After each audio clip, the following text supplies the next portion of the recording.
this issue first, and the mic thing would have to wait. So we waited, and a little lizard fellow showed up, riding on a big-ass bug. He explained his name was T, and not to misspell it. It's very important.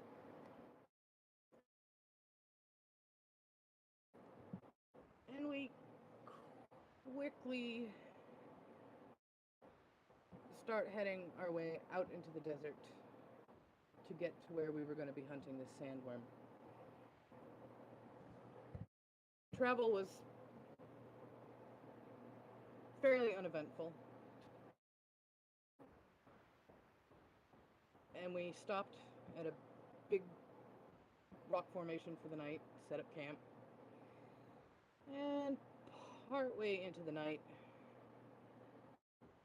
we were alerted to the tickety-tackety strange sounds of several things coming straight for us. So those of us on watch woke everyone up just in time for several creepy doll things to show up and start attacking the party. Took a bit, but we smashed them all up. And then Yuna and Yanni were confronted, considering the connection that everyone else seemed to make between them and the dolls that attacked, and it was revealed that, yeah, Yanni sort of had a hand in designing these things, but whoever brought them to life, so to speak, had made some adjustments to them, and that they were hunting us. And we pretty much settled back down to finish the night off, and nothing else big or bad happened. And I think that's right where we are. Yeah. Oh, yes, that was actually bloody good. Far better than what I would have done. I mean, I can't remember all of that. Thank you. Thank you very much. Yes. So after a challenging night of creepy screeching dolls, you all went to sleep again with Yanni and Yuna staying up to keep watch. Nothing else happens in the night, and in the morning, you all wake up. The sun hasn't even started to rise, but you can tell that the heat is already bearing down on you. It's almost a natural instinct to wake up. What do you guys do?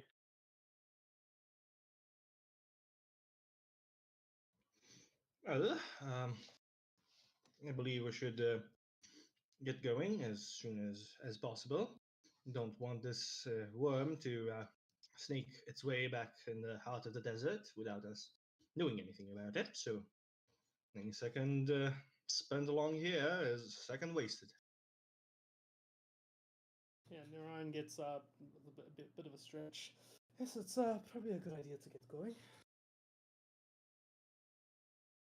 And with that slight suggestion, Yuna and Yanni, you would have noticed, was awake majority of the time, that T had already been preparing the cart pulled by the beetle. As by the time everyone else woke up, he was ready to go and basically tapping his foot on the wooden cart, just waiting for you guys, sort of impatient. Yanni will check on Cola to see if he's asleep or not. It's like, oh,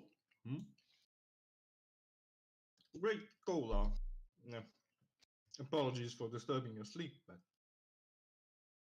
you ready to depart? Great Cola, just finishing his morning workout. Always work out, else you may get stiff like a corpse. time. I'm sure you were preparing to bless us with your presence once more, just how the sun prepares each and every single morning to greet the world at large. Exactly. Getting the sun ready. I see, I see. Well, let us not keep the rest of us unknowing mortals waiting.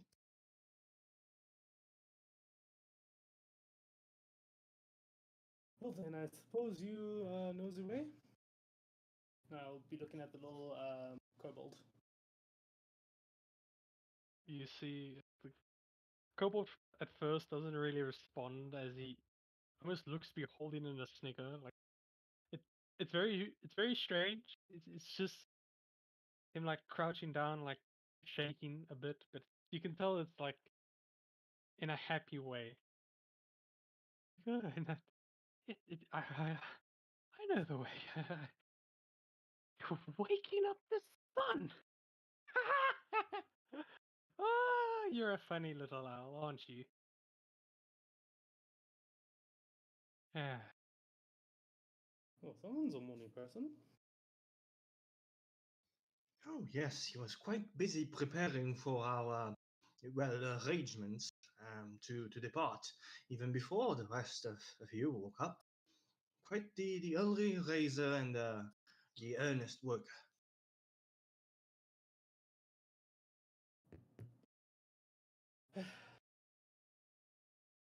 call me what you want. I am just an early person. Now, if I believe we are still heading east towards a small rock formation, it's there that we'll most likely find the worm. And I said I believe it would be best if we set up the trap. If the worm doesn't come to us in about a day, then we know it's somewhere else. Then I have no idea. So we better hope that it's by that rock formation. Well, this is like finding a needle in a haystack then. Uh, it's more like finding a needle in a stack of needles. I mean, we could get a worm, but it might not be the right one. Oh no. It's always good to hear that there's more than one. It's a massive desert. Of course, there's going to be more. Obviously, this one's the big one, right? Yes. So if we get anything small, then we know we missed our target. If we get anything too big, then we might as well see that as a job well done. We're protecting this. Hmm. Much like fishing, of sorts. Ah, never thought about it like that. Yeah, kind of is like fishing. Just need to use the right bait. Don't worry, I know exactly what the right bait will be. As he kind of claps his hands and starts rubbing them together. Why do I get the feeling we're the bait? Well, I don't know about you guys, but me and my sister don't really look particularly appetizing to a worm, I presume. Don't worry, it's not you two. Who? Ah, good, N- good. no offense, but who wants wood? I mean, beavers, right? Eh, like Well, we are in a desert. I don't think much things are going to be eating wood out here. oh, Fair enough, fair enough. now that he just kind of starts the cart moving as he gives one final remark. Well, there is always termites. Termites in the desert? Oh yeah, you find them in pretty much every single tree out. Great.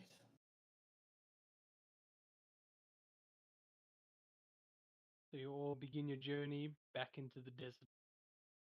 Who's going to be keeping watch? The, I'll say, first half of the day. I don't mind. I've got pretty good perception. Anyone else want to give our elf friend a hand? I'll do it. Cool. Alright. So am I just running at advantage then? Yes. Okie dokie.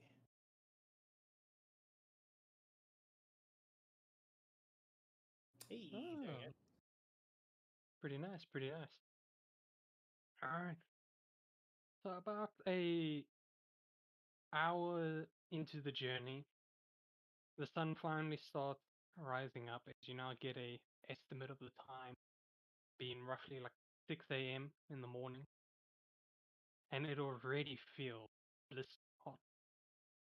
There's a reason that this place is a desert. You're feeling the reason now. Mm-hmm. You know you're sorted. Your wood creaks and cracks due to it expanding, but you don't really feel it. Anyways, as you guys continue on the journey, Nunaran, you notice quite a few things actually.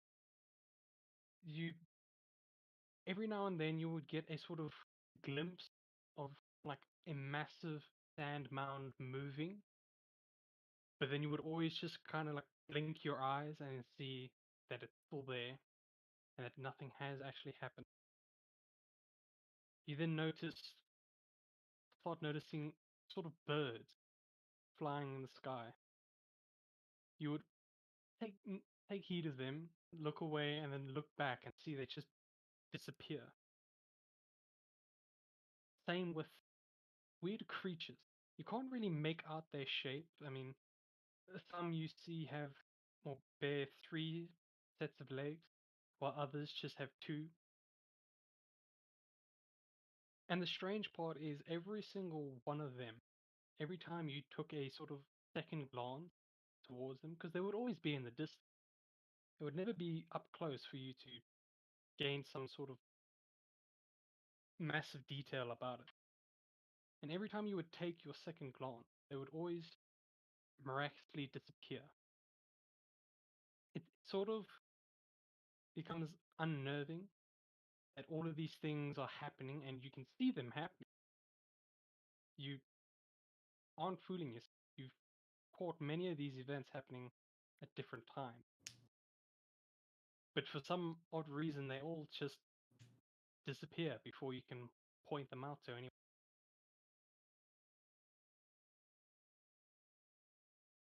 Man, I think this locale does not agree with me. I keep seeing weird movements out in the distance, but I don't know. I look back at them again and they're just gone. It could be mirages or just simply a magical phenomenon of the desert itself. These lands are strange indeed.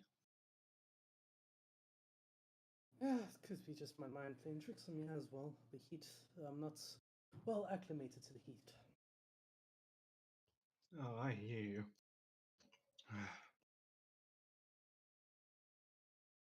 Well, tell me what you see. Maybe I can help you out. Always like shadows and big mounds moving, and yeah, pretty much tell him what I've seen. Ah, are you a first timer in the desert? Well, I haven't spent as much time in it at once. That sort of happens. We have a term for it, but I'm too lazy to remember it. All I know is that most of the time with first timers, the heat it just gets too much for you, and your mind's playing tricks.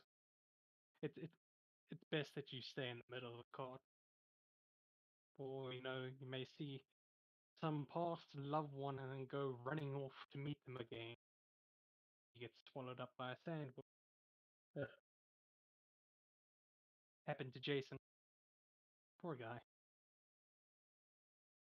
Now that I know it's just my mind playing tricks, it should be fine. You lagged out a bit there. Alright, so he, yeah. How many dunes have you seen moving? Well, how many have I seen actually? You know what? I'm gonna say roll me a d8. Sure thing. See what kind of danger you guys are in. 4.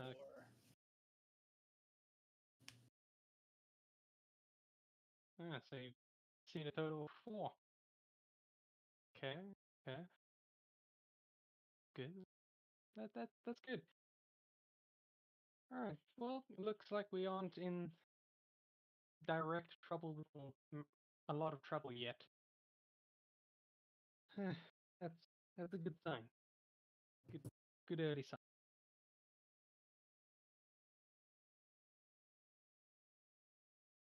Well then, I think I'm gonna take a lie down. Who's next?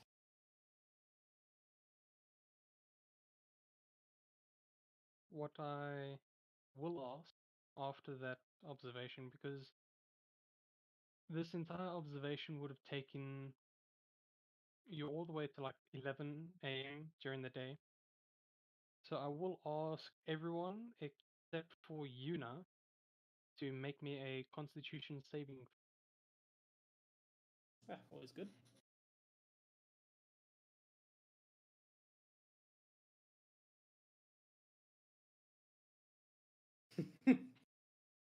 Okay. Goes counter to what I was saying about my character, but oh well. I'm taking this heat just great. Yeah, no, you're a ranger. You're built for this. All right, let me actually just do Lily.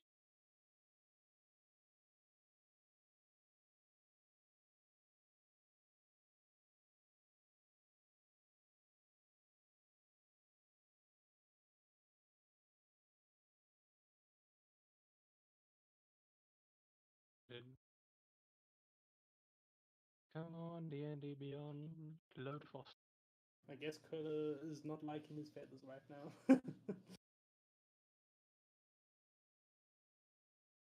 Oh, damn. Okay. Yeah, I am just good with character roles, aren't I? Oh, it's one less nat 20 to use against us, so I'm not complaining. Yeah. Alright. Well, Ninoran and Yanni, you both. It's a normal day for you guys. You don't really feel that the heat just yet. You can feel it, but you don't feel its effects more so. It's not doing significant damage to you. Granted, it is annoying and it still does play with your mind a bit. Other than that, you guys are pretty fine. Okay. But Kyla, your feathers are not doing you justice, as you are heating, like overheating pretty quickly.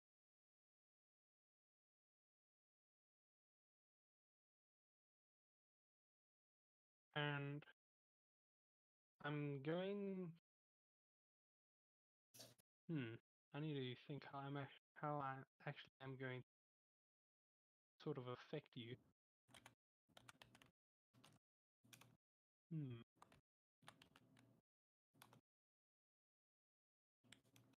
I know one shack. Let me just see if I can find it. Gonna.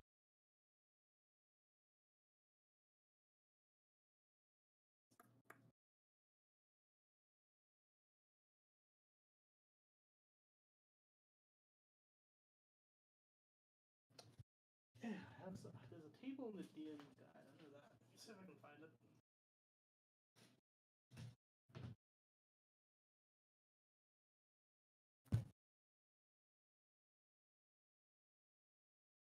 Yeah, no, I got something good.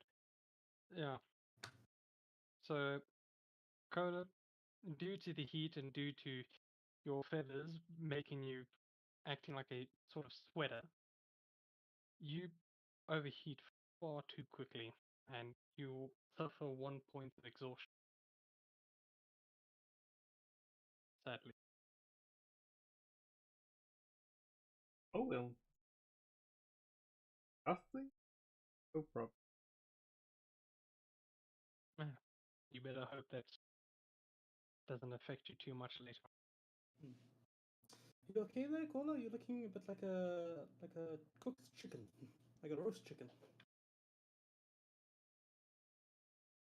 Fan me, student. Be useful.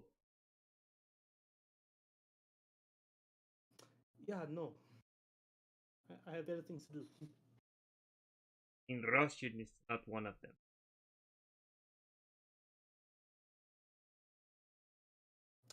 I don't know what Russia is. Where are you Russian?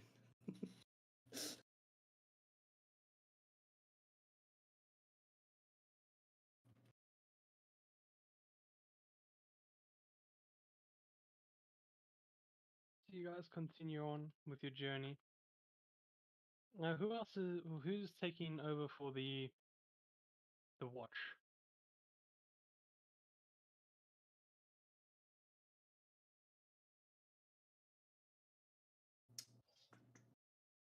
If nobody is offering. Oh, Yuna will do it. Alright. So, Yuna, can you please make me a perception check?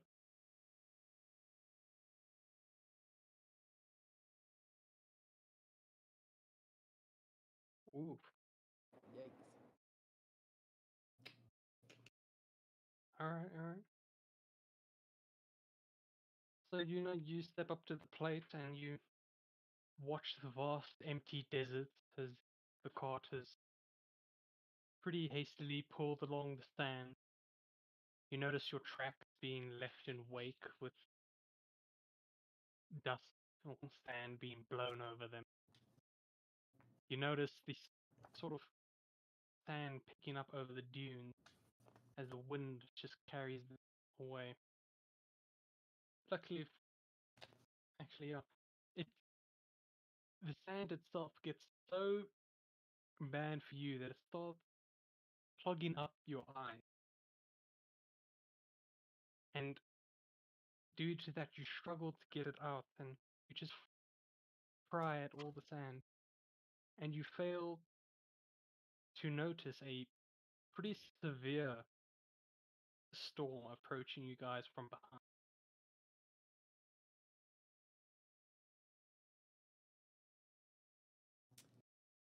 Oh boy. that's not good. Mm.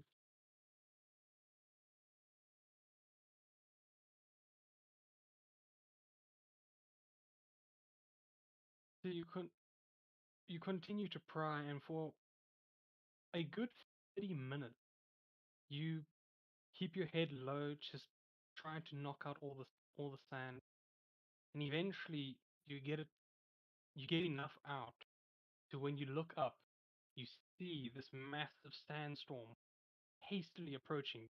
I, if you had seen it, if you weren't blocked by the sand, you would have seen it approaching a mile away. But just due to the sand, the storm was able to catch up.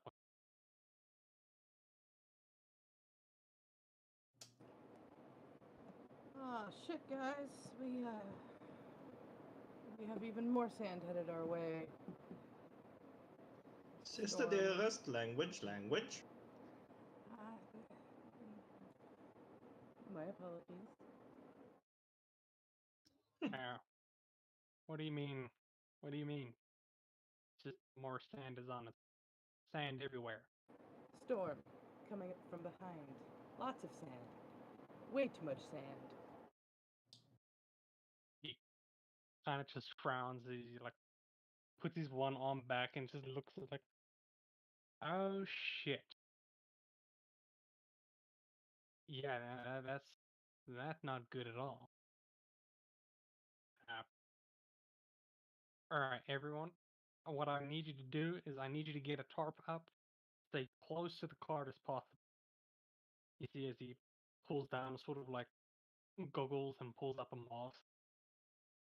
And whatever you do not get out of that onto that tarp. Do you understand? You Loud don't and have to clear. ask me twice. That's what I have to do. Alright. So you all see that there is a sort of folded top in the middle of the cart.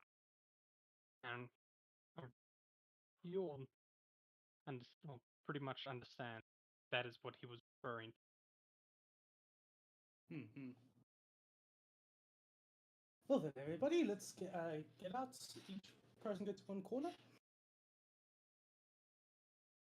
Right. And 3, and 1, and 2, and 3. You all unfold the top and hastily tie it. I would like you all to make me a Survival. yes, a survival check, please. See how good your knots.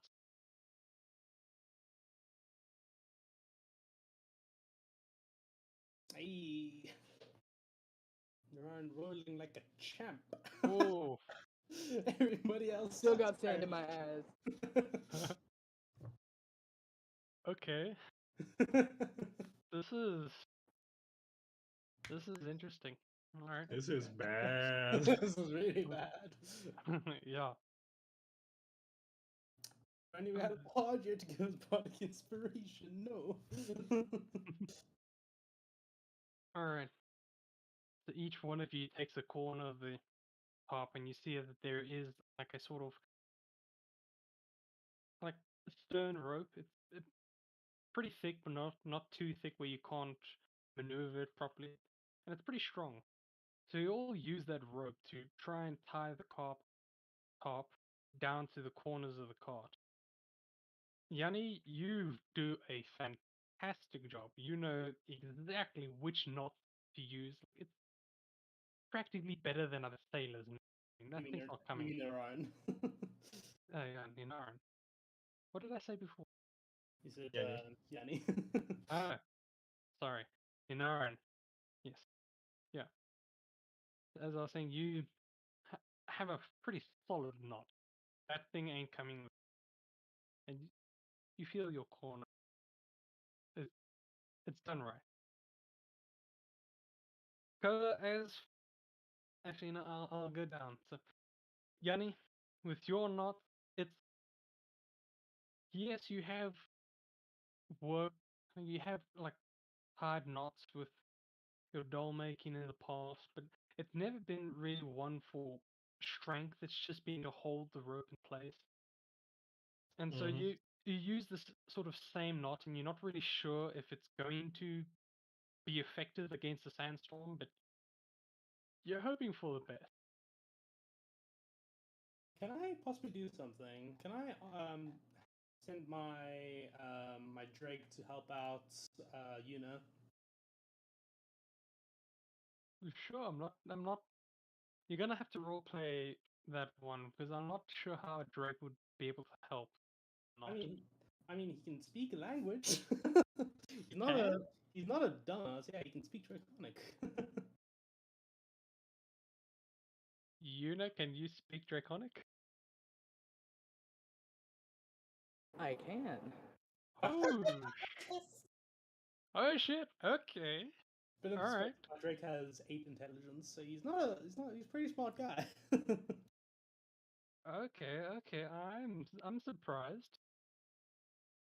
All right, so you send your Drake over to Yuna, and he gives Yuna some tips and tricks.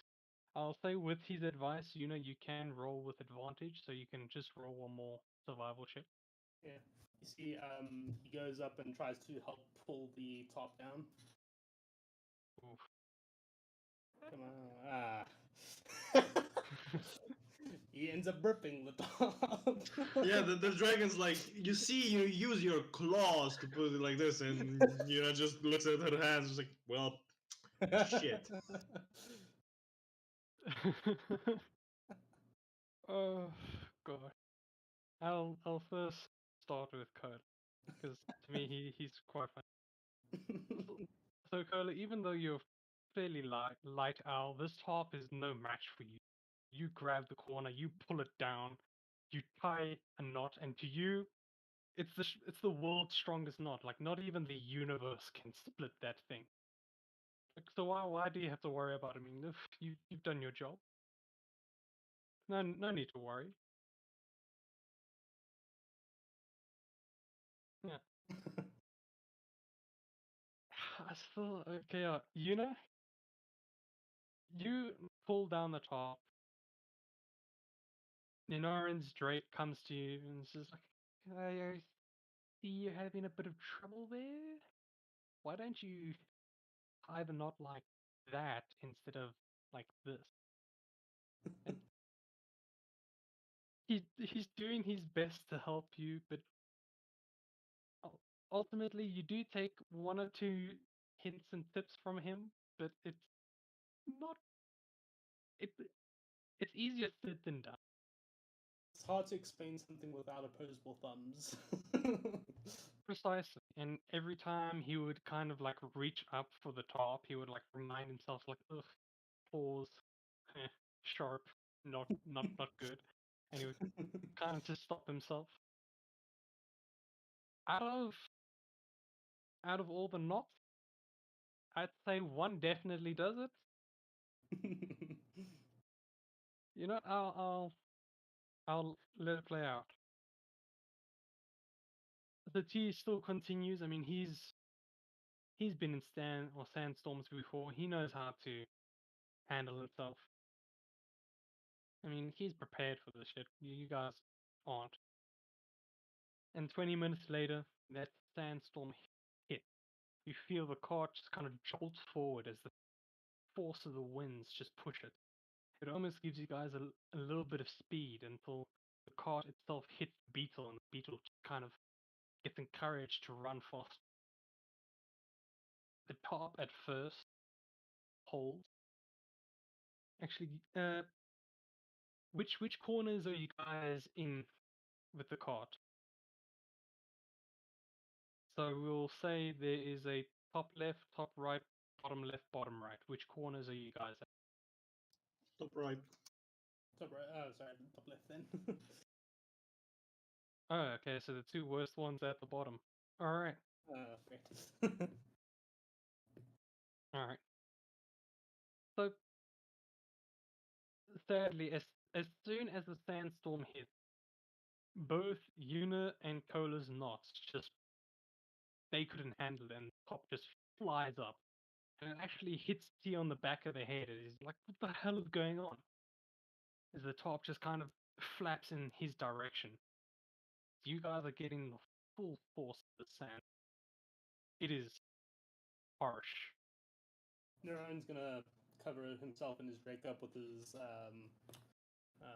cloak to try to protect himself from the sand coming in.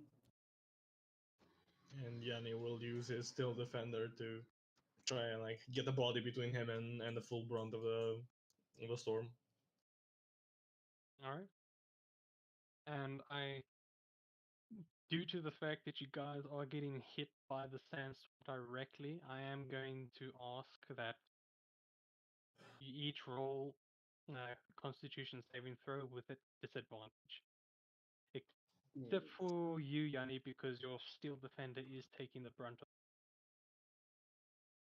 Oh, sweet. Disadvantage. Okay. Ugh. Still roll at the low. 10. Could be better. Oof. Alright, alright. Well, unfortunately, only one person did survive the damage. So as Probably dead now. Um, I was Dead. Calm down. I'm not that chaotic. But I really hope that my role isn't. Okay, no, Yeah, that's no, pretty it good. was funny because you said it survived the damage. So it was like, oh shit, oh fuck, oh god. Stripped down to the bone, nothing left. Yeah. So the top flies up, and the sand just slaps all of you in the face as it scrapes your skin, or it scrapes your wood, and it literally acts like sandpaper, just scraping against your skin. As you each, Kola, Yuna, and Ninoran, you all suffer 4 points of damage due to the sand just absolutely shredding you. I mean, it is not a pleasant thing. Eventually, you guys find that the best thing to do is just to and just let the sand hammer your back. Yeah, that's why Neuron's using his cloak to try cover him and his drake. Yeah, no, but unfortunately, the sand hit you first before you could do that. I mean, it was as soon as the top was like, I'll say, broken, failed. Yeah, as soon as the top failed, the sand hit you, and that's where the damage comes. Yeah. All right. And I'll say yeah, actually, do you guys want to skip this little part, or do you want to do a Hmm? small little role play? What do you mean? Oh, we don't skip things here. Don't be Alright. silly. T will kind of like try and call back with the noise of the storm and the flapping of the top. Quite difficult to hear him, but he's like, "Oh, you dumbasses didn't tie it properly, did you?" Is Neuron's not still there? Was it just flapping in the wind and it's just hanging by a little tiny bit? Oh no, yeah, like surprisingly, with the help of your knot, Yanni's knot also survived, so the top is literally acting like a flag on a vertical surf. So it's like it's annoying to you a lot because it's just constantly flapping onto his head.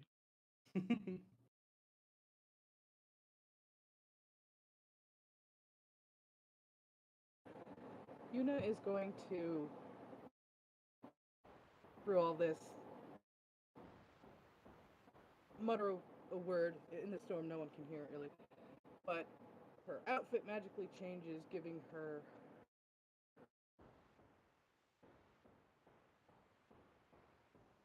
goggles. Okay. And she's going to try and wrestle her cornerback down and just hold it. Fuck tying it. I got time for that shit. All right.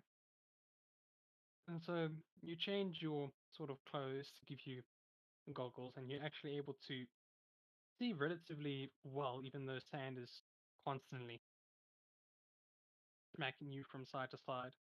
You can see the top where it's flapping, and you walk to the edge of that cart and just kind of like pull the top back. You first hold it closely to yourself so that it doesn't like act like a parachute and want to go back. And you walk to one side of the top and you try and hold the corner down. I am going to ask you to make me a strength check because you are now battling the strength storm. The straight strength or athletics or just It's a straight strength.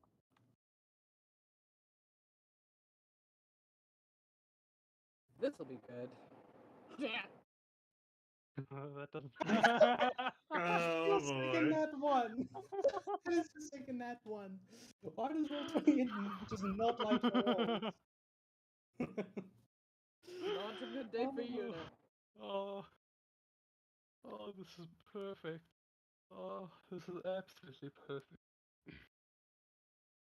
So in your Okay. mind, this was a pretty good idea. You would be helping out your friends as well as keeping the sand out of the cart. So you hold the corner and you're holding onto that rope tight and you're holding it down, and little to your knowledge, a massive gust of wind just kind of catches the top and acts like a parachute and just pulls you up. As you're now just flying in the storm while holding onto the top, just for dear life.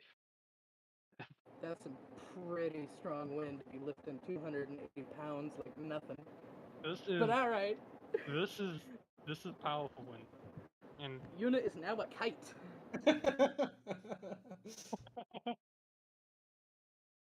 a doll acting like a kite. Oh, that is amazing. That is some strong wind.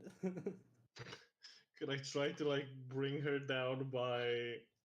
Oh God! What the fuck?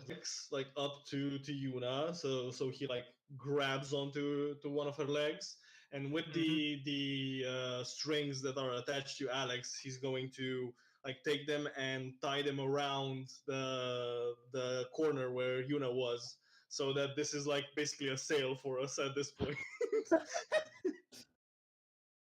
Okay, that is an interesting idea. All right. Just to get us out of the storm as quick as possible. I will say that you can do that, except you'll have to change the strings because I'm pretty sure the strings in Alex would be like normal puppet strings, and Mhm. them against this kind of wind, I'm pretty sure the strings would snap fairly easily. Oh shit. Yeah, you know, I'll just keep on casting mending on it if it's possible. Like it's 1 minute, so I'll just keep on recasting it each and every single minute to keep the strings from breaking. Now, am I right? Mending lasts for a minute, or is it I believe it takes a minute to cast. Yeah, it takes a minute to cast it. and the casting is like once it's cast, the effect is in. Yeah. Yes. So minute passes, cast, then gets repaired. Minute goes by, cast, repairs. That's basically how it goes. You know what? I will allow that. Sure. If anything, like I still have dolls, I'll just send another doll and pull Alex back, repair the strings, send another doll, pull that one back, and then keep on cycling through dolls and strings like that. So now you're Okay. gonna make basically, instead of strings, you're just gonna make a chain of dolls. Kind of. Wait, are your servants with you? Or are they? I'm pretty sure they're still at the city. Yeah, They are stayed still behind. at the city. No, they Oh no, yeah, stayed back. yeah, they were. You left them to help the archaeologists to move. Ah, yeah. I remember now. All right. Yeah, but basically all of my infused items that I have around are dolls. So All right. Uh, yeah, if it works, it works. that's what you do. You pull out your trusty Alex and you kind of like give him the order. He just looks at you for a moment and then looks at like the flying kite of a Yuna. It's just like, are you serious? You want me? I can't pull her down. Come on, help me out a little bit, will you? Does he have like a sort of Does it? Does Alex have like a hat? He has like a hood up. Ah, yeah. So Alex will just kind of like pull the hood more, like to like pull it more down, just like, and just start climbing the top and the rope like a pioneer busy climbing a rope on a mountain. And eventually he gets to Yuna's, like once he gets to her face, he just like waves for a small bit before going to her legs. And while he was climbing up, you were holding his string, making sure that you still had a good grip on him. And once he was in place, you started pulling that string and tying it corner. And yes, after about 30 seconds, you see the string does snap. But luckily for you, you have multiple dolls, so they all pretty much hold the string together while you cast. And this cycle repeats for a good 2 hours as the sandstorm lasts for that long. And by the time it's over, no, actually I say about an hour in, the winds would finally start calming down, and Yuna would like slowly descend before just suddenly dropping cart as eventually her weight became too much. Calling you Is- the fat.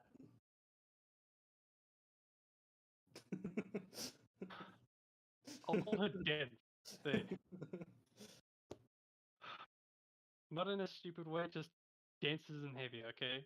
I'm not calling you stupid. Making that clear. It's Is just a there- polite way to call a girl fat. Yeah, I see. Yeah.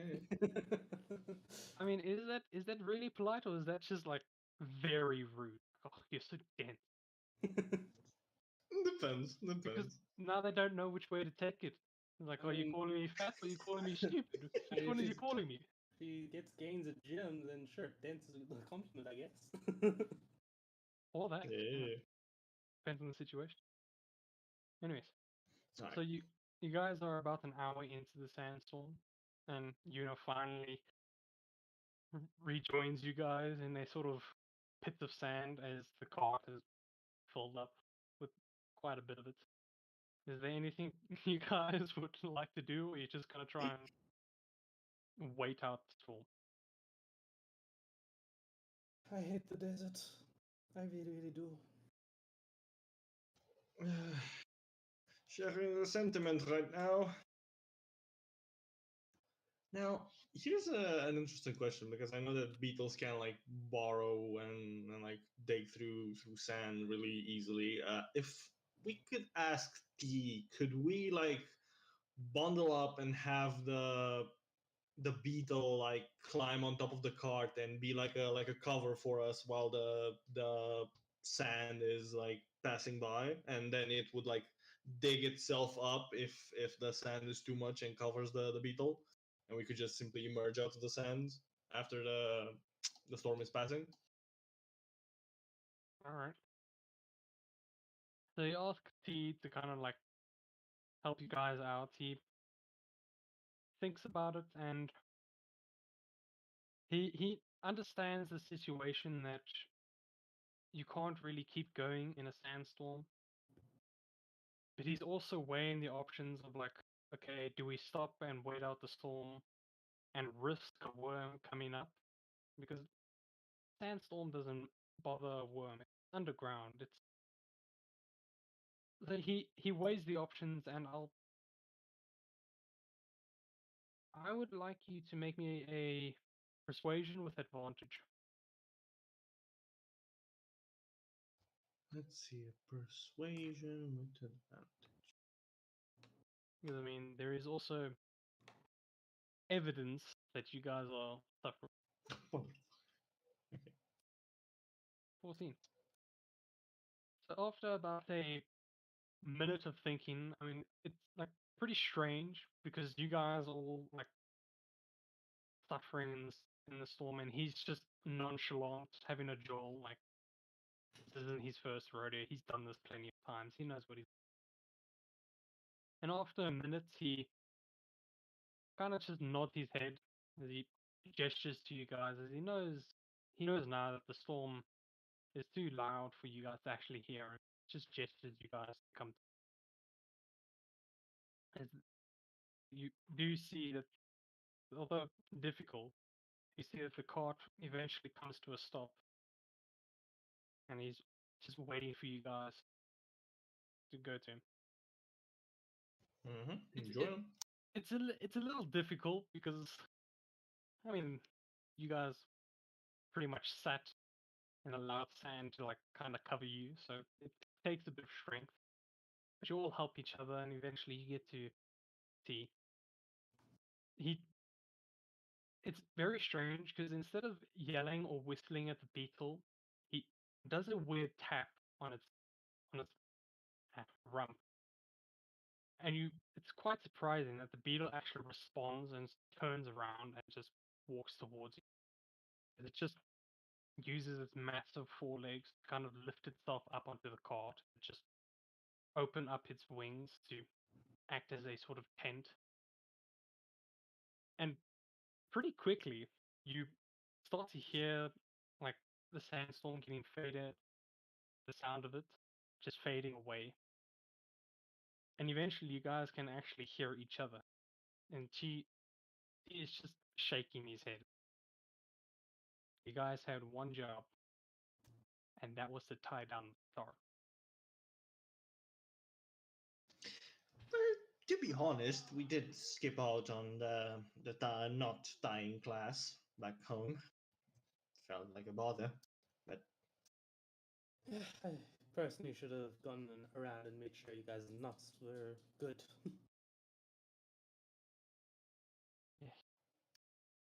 Well, you guys better hope that the storm distracts the worms too much, otherwise, we are literally sitting food. So, if we die, I'm blaming you guys. Yeah. well, yeah, I will assume the responsibility once you meet the god of death. You can say it was on me. Well, us. Kitty rope. And a rope. So with that, you guys all wait out the sandstorm as you see the light that was seeping into the wing, the see-through wing, start fading as a sort of barrier of sand starts building. And about 30 minutes in, all the light is eventually snuffed out, and you're now just in a sort of dark, I'll say, burrow for the time being. You all realize that you do have limited oxygen. You start trying to take in sort of slower breaths, but it's a little difficult because quite a bit of sand got into your guys' lungs, and you every now and then just cough up a sort of handful of sand. Well, not I'm over exaggerating. You get the idea. We've got sand in all our crevices, yes. Yes. And another 30 minutes pass by. You see, well, for those of you who have dark vision, which is actually I'm assuming is all of it. I think so, pretty much. Yeah, I'm pretty Sounds sure. about right. Yeah. Don't know if the owl then, but considering it's an owl, come on. Yeah. I don't actually see it anywhere on Yuna's sheet, so she might not have it. Oh shit. But that might have been a mistake, or she's just unlucky like that. Yeah, you do not have dark vision, huh? Yeah, maybe it's just Warforgers don't have dark vision. I can see how they don't, and I can see how they should have. Cola, just do check. Do you have dark vision? Yeah, he does. So everyone except Yuna and Lily, you all see T just kind of put his ears, or his elongated ear, up to the sort of wing of the beetle. And he's just kind of mumbling to himself. After a few seconds, he just kind of looks at the wing. Yeah, the storm is gone now. He kind of just taps the underbelly of the beetle, as eventually it just starts kind of vibrating as it's just shaking the sand. Pretty quickly, you see light seeping in through the wings again, and it just jumps up. you'd be surprised for a massive thing to be able to jump that high, but it jumps up roughly 10 feet in the air, and its wings just activate. It's not nice because sand is blown into your guys' faces, but it's better than the thing landing on top of you. And so it lands to the side, wings curl up again, and it just gets ready to be hooked up to the cart. He just kind of stands up, looks around, and sees the storm has passed. And he looks at the cart and he just sees like a mound of sand in it. It just sighs to himself. We'll help dig it up if it's a mess, so it's only right that we clean it up. No. All we need to do is just kind of lift one side and just pour out the sand. If we all do that, then it should be light work. We can just sweep it out. Yes, but that takes time, and I'd rather not be standing here for too long. I mean, we're pushing our chances by staying here, or by staying through the storm. Wouldn't like to push them more. Fair enough. One of you come help me out. Well, Cola, I think this is your job, yeah? So who's going to be helping he just lift one side of the cart?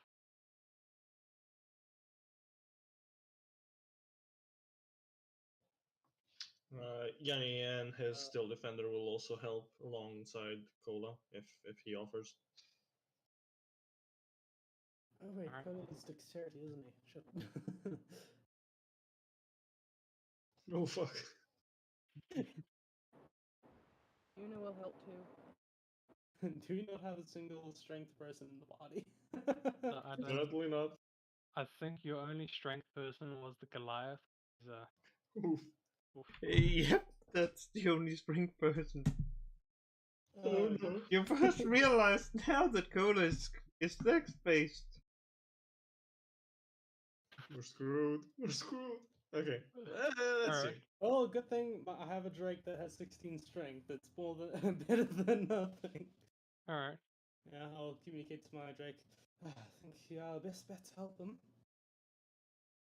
Well, for this one, I would actually like everyone to make me athletics check, and then I'll take the average. You know what? Lily will help too. Oof. Yeah, Lily should not have helped. my Drake is gonna do it in my place because he's better at it. It doesn't help if I roll like shit. Come on, man. Oh shit. Okay. Kolo, you rolling with disadvantage or what?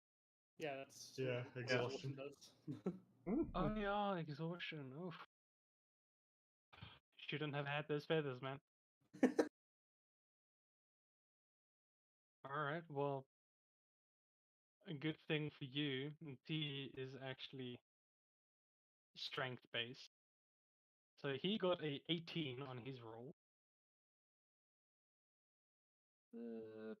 Yeah, I say, with all of you working together, you struggle at first, but then you follow that routine of counting down and then all going together.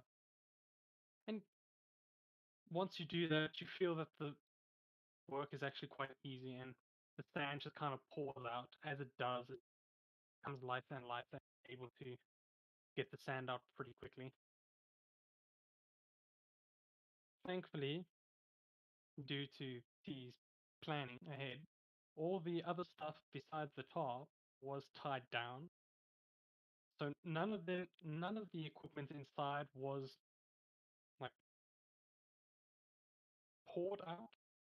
Yeah, you guys were pouring out sand. Yeah, it wasn't poured out with the sand, and so everything that was in the cart is still there.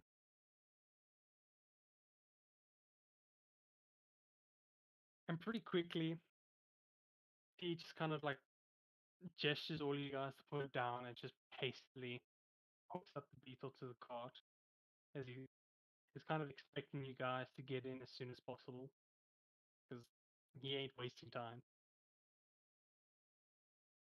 Yep, jump right in. Yeah.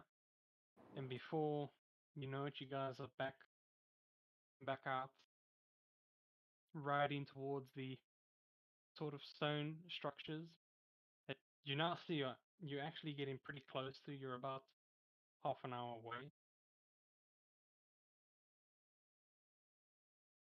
And before we get there, the sun is at its highest, and sorry to do this, but can you all roll me Constitution, except you know. Wolf. Yeah, yeah.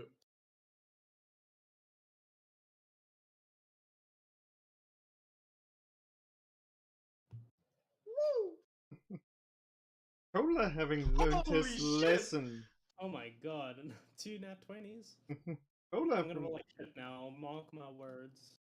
Cola having learned his You are lesson. lucky. Oh, okay, 15. Come on, Cola, please. Yeah, but What's the DC? first, 15. Cola has learned his lesson.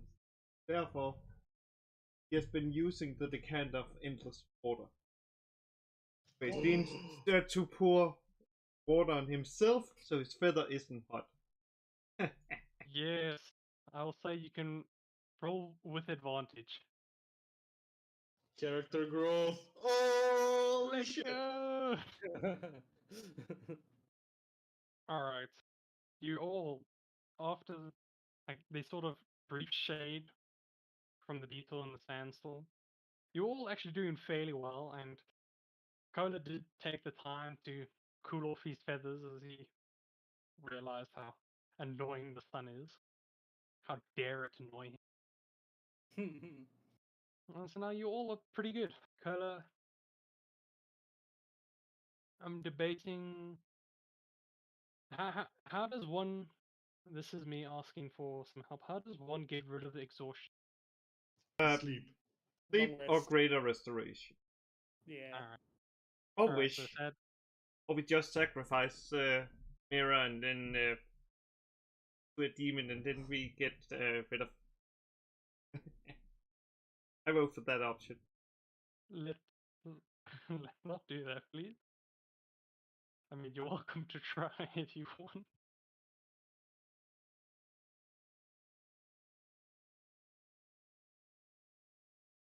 Alright. So unfortunately, Cola, you still have that first level of exhaustion, but thankfully, to your quick thinking and your learning from your past mistakes, you keep it there. You ain't letting the sun bother you any further than that. And so with that, you guys continue on your journey, and half an hour later, you get to the sand structure, and you see he just kind of be like relieved as he's like, oh, we're at our spot now. Relatively safe. Well, Very loose on that. And he just kind of like gets out of the cart and just starts looking around, scanning the area. If any of you guys would like to do something before continuing, please do so.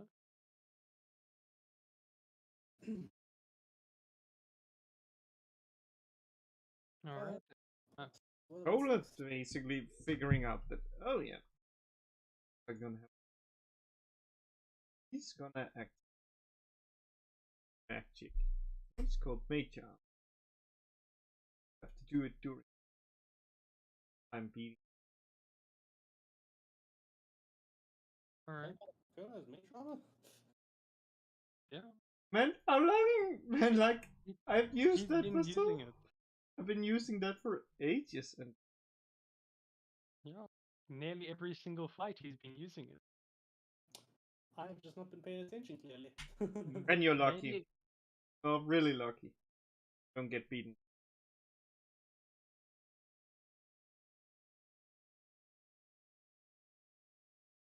Ah, Alright, so that's not. Oh, that's nice. Temporary itch. Yeah. All right. Anyone else? Let's see. Can I do anything? Not really. Yeah, Niran will find a nice. It's like a rock mound we're at, right? Yes, actually. Well, it's not like a rock mound. You can actually pull up the map. Ooh, there's a map. Ooh. Uh-oh. This is not what I was expecting at all. I know. So it's more of a like kind of cliff, but it's still a massive rock. It's fairly weird as it looks like part of the land was just dug up with a massive spade and it's just lifted up a little bit. And so say he is over here busy scanning. And it's partially due to this rock that he is feeling relatively safe because now the worm can't get you guys 360 degrees, get you from 180 because you can't go through rock. The truth of the fact. Well, what is the plan, my little kobold friend? Well, the plan is to set up our trap here using that massive ring. And basically, kind of just hook the worm in that ring, make sure that it can't go back underground, and just beat the living shit out of it. So, where is Straightforward. this hook? Hmm? You said hook this giant worm. Where is the hook? It's not. It's not a hook. It's more like a collar. Like it's. Did you not see the massive metal ring in the cart? Oh, that thing. Yes, that's the thing. Sorry, the heat is really getting to me. I can tell. I'm assuming you're the one that's going to be hooking it? Oh no, I'm gonna be keeping an eye out. You guys need to do the hooking. All you need to do is hook 2 chains to the rock formation and make sure that the bolts go deep into the rock. Otherwise, it's just gonna break the thing loose. And you just set it up, lie it flat on the floor, and as soon as you're done with that, tell me and I'll do the rest. Great.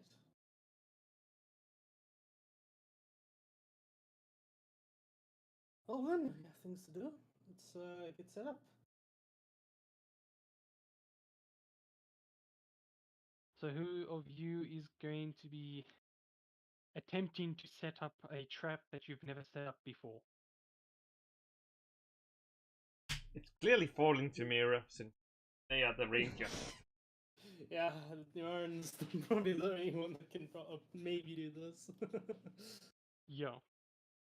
I'll try to assist with like crafting and like using my own magic and knowledge of crafting to apply the trap. Right. If only we had a brilliant bard who can inspire us. Wink, Hearing- nudge, nudge. Hearing your Plea. your pleas for help, Lily sings you guys a song, and I'll say she'll use it twice and gives both of you bardic inspiration. Excellent. Haha. My, such an inspiring song. Oh, it's such a good song. Thank you so much, Lily. All right. So you both go back to the car, which is roughly this area, and you see the massive ring. Now this ring is pretty massive. Let me actually. Haha. Yes, the ring. The ring we'll use to catch the worm. Ah, the poison kills, kills. And then someone caught that reference. That was a good one. That was a good one.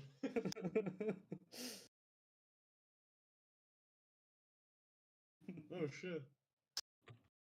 Give me the ring. I am struggling to move the ring. Bugger.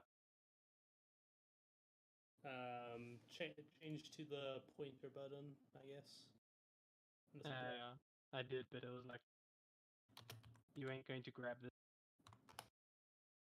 All right, but you guys get the general size of the ring. That's really what I want. So you both see this ring and it's like solid metal. So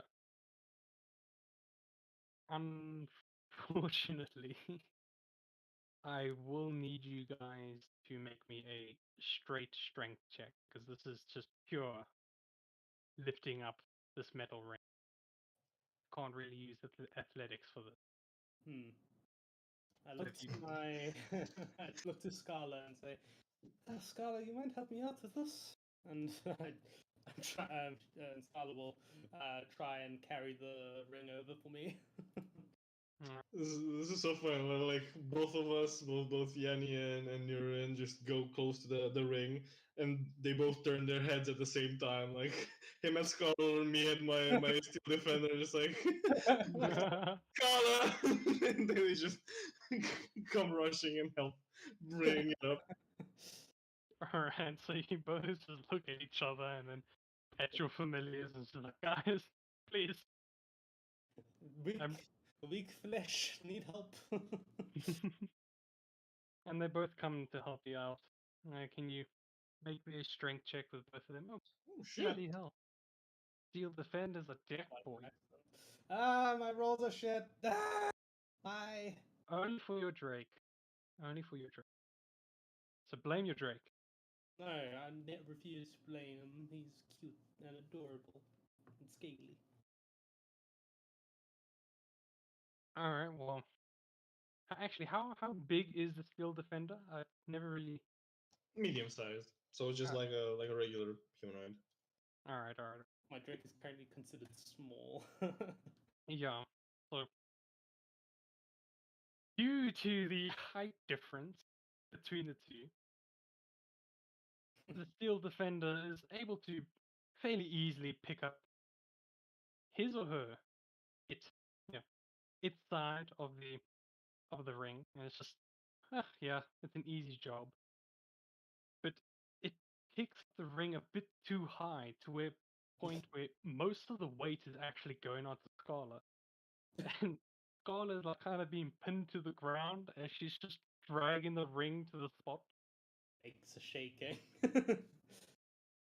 Yeah, but 5 minutes later, they eventually get the ring to the spot, and I'll say that the ring is positioned right over here.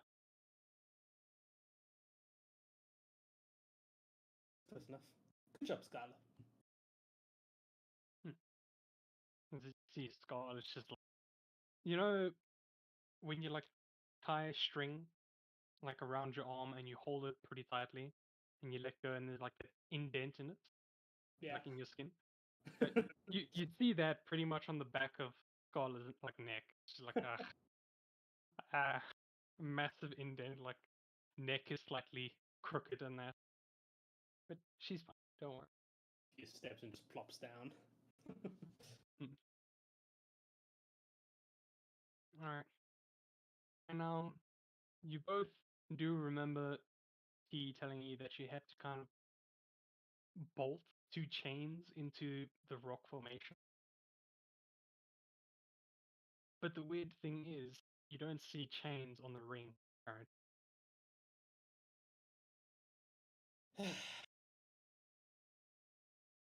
Why am I getting the feeling this job is a waste of time?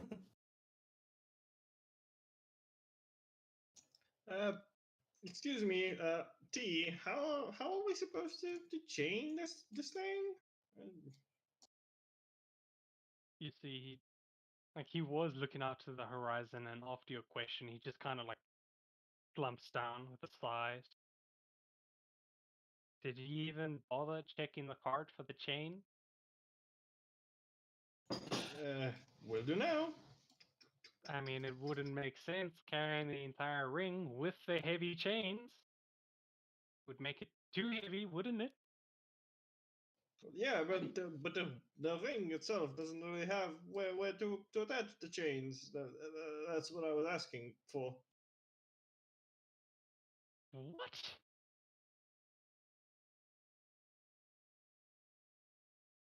Seriously, what? I didn't really understand you there. Did you refer to like there's no where to attach the chain to the rock or to the ring when you described earlier? Oh no. So on the ring, there is like two grooves sticking out, like a hole in the Mm. grooves, and Mm. that's where you would kind of attach the chain. And on the other end of the chain would be like a large spike, and that's where you would just kind of nail it into the rock. Gotcha. Okay, I misunderstood. Well, my bad for not explaining. Yeah, No, it's fine. It's fine. It's fine. we work with what we have. These are rather large. Well, they're supposed to be. They're metal chains. Not gonna use a rope for these things.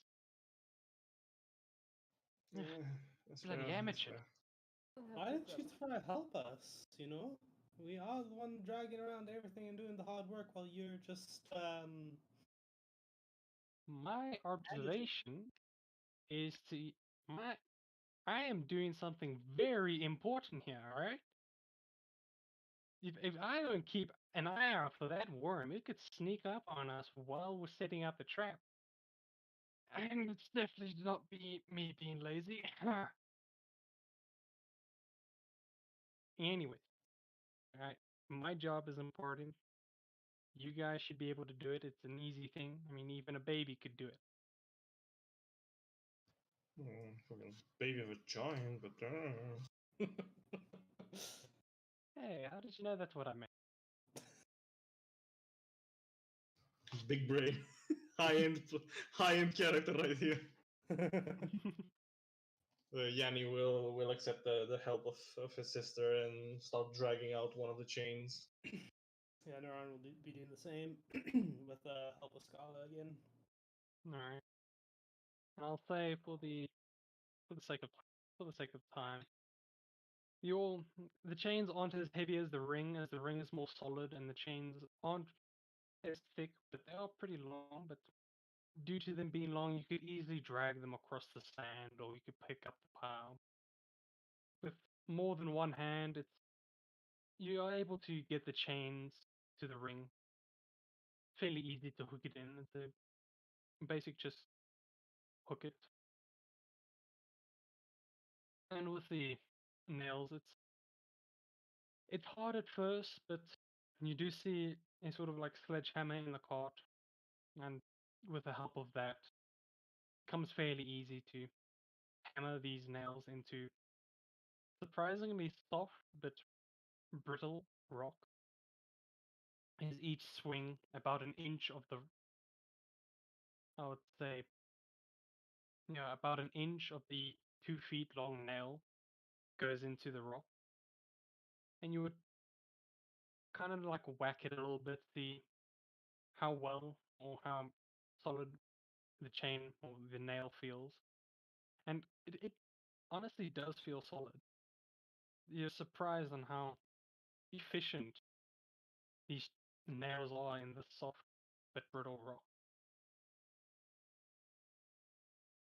And so before long, from what you guys were told, you believe that the trap is set.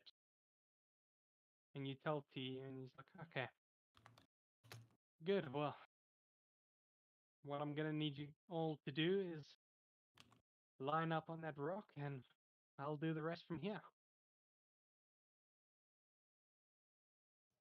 All right. Should we prepare anything apart from our hiding spot, just to not be found out? Well, no, these things only really sense others by vibration. Hmm. They don't work well or anything like that. If you guys have anything you want to do for a battle, like I don't know, like if you have any rituals you do before then, anything like that, do it now. And like do it now before I continue. I mean, as soon as I do what I need to do, there's going to be a worm within us coming to us. About 30 minutes, maybe more, maybe less. So if you if you're Time skittish, sorry, it's time for the hunters to wait for the ambush. yes, pretty much. And with that, I'll say we take a quick break before Awesome. getting to the juicy part. All right. I'll see you guys in like 10 minutes. Okay. BRB as well. Yes. Yeah, I'm gonna get to the bathroom because I am dying to pee. We're back.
I'm back.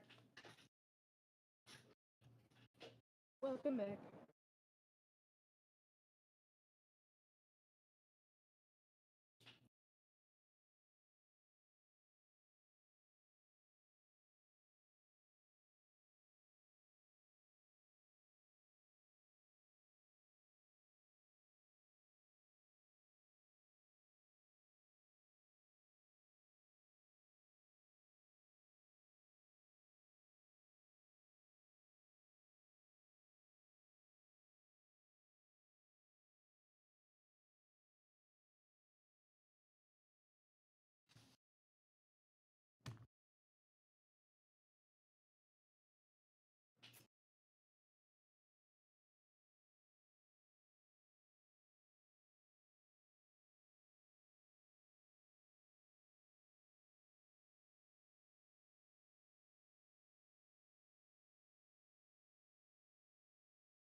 Good night, Matthew.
All right.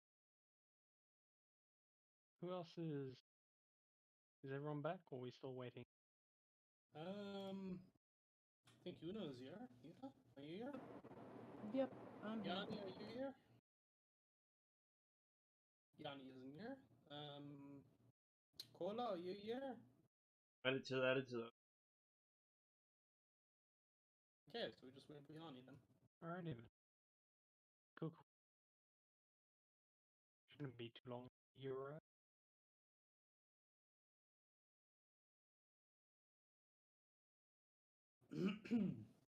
I'm back. Ah, cool. Alright. That's good. I Oh. think it's more popcorn.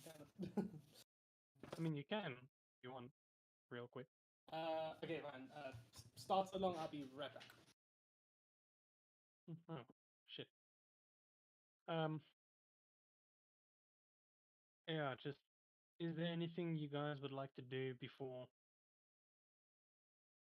the start of the exciting, hopefully exciting combat? I don't think there is any sort of big preparation going on for Yanni.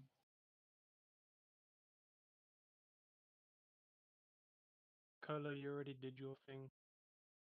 Yuna, just in case.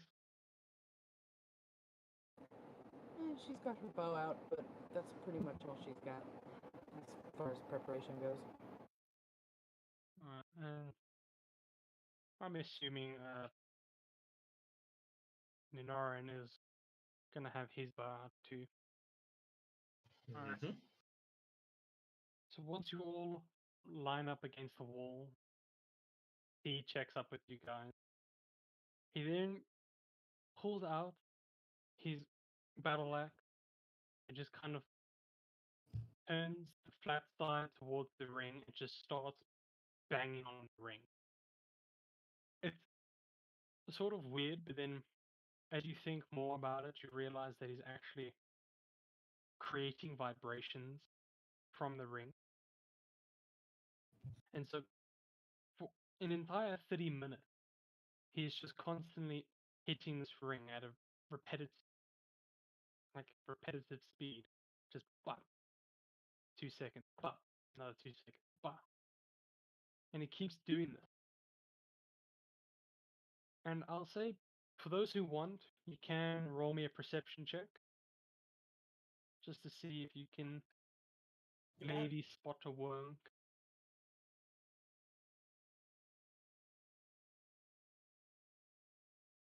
Alright. As usual, Narayan's the only good person at perception.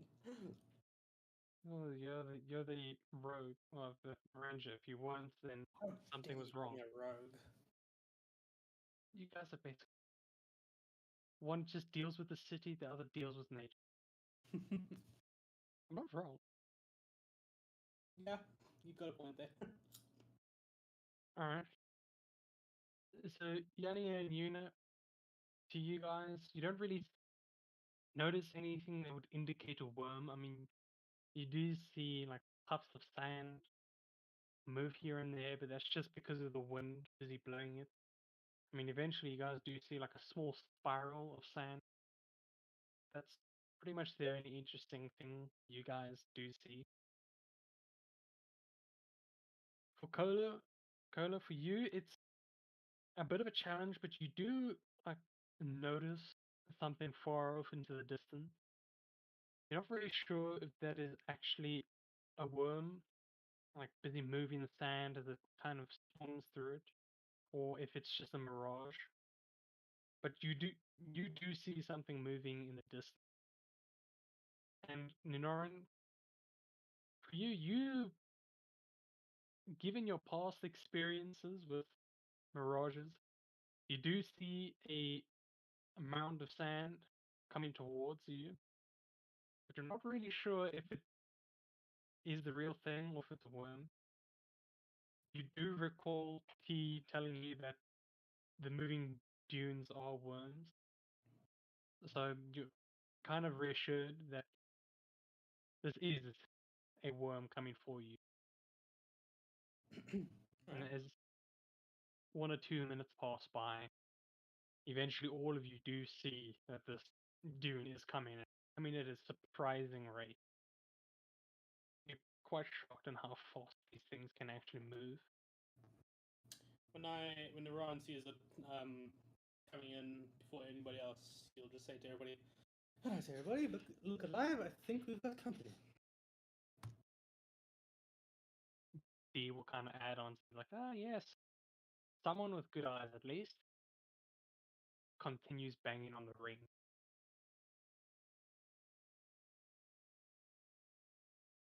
And Hmm. eventually, Iran just readies an arrow so long.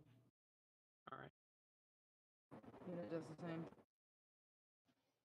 I'm going to step in front of Yuna and like extend the hand out in the direction of T as he's like banging on this ring, and I'm going to hold a sanctuary spell on him. Ooh. What does that spell do? It basically, as long as T will not directly attack the worm and will try to like either wrangle it or do anything that's not openly hostile to it, the worm will have to roll each time it attacks against my spell save DC to actually hit him. Okay, that's pretty decent. Mm-hmm. And I'm gonna like flavor it as like some ethereal threads just connecting to his arms and legs, so that I may pull him out of harm's way whenever the worm is attacking him. Alright, pretty cool. Mm-hmm. Yeah. So I'd say after 3 to 4 more bangs on the ring, you guys eventually see the mound just quickly traveling from here, there. And then as soon as it gets like over here, you see T just kind of raise his battle axe high above his head and just does a massive swing down onto the ring. And actually, let me do a strength check for him. See, does he do? Oh, damn it! Does he join Oh no, the I club? forgot. I forgot his modifier. Oh, that just does it. That just does it. He was on 12, but he's now on 16. So glad for his modifier. All right. As he swings down, he hits the one side of the ring, and he hits it with such force that you actually see the ring lift up. And as the ring lifts up, you see the worm's head just come out of the sand, goes. But because the ring was up, the worm basically just dives into the ring, and its body just kind of almost embed the ring into the skin, so it traps itself in the ring, and you just see T just jump back slightly just to get out of harm's way, as the worm is now trapped in the ring. Well, guys, I think this is our opportunity to fire. Yeah, for those of you who are holding an action, more specifically the archers, by all means, go ahead and roll an attack.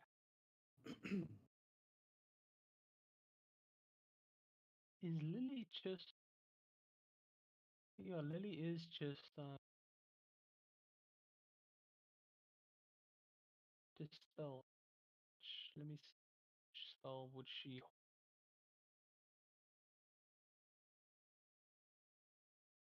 I'll have a look at that later.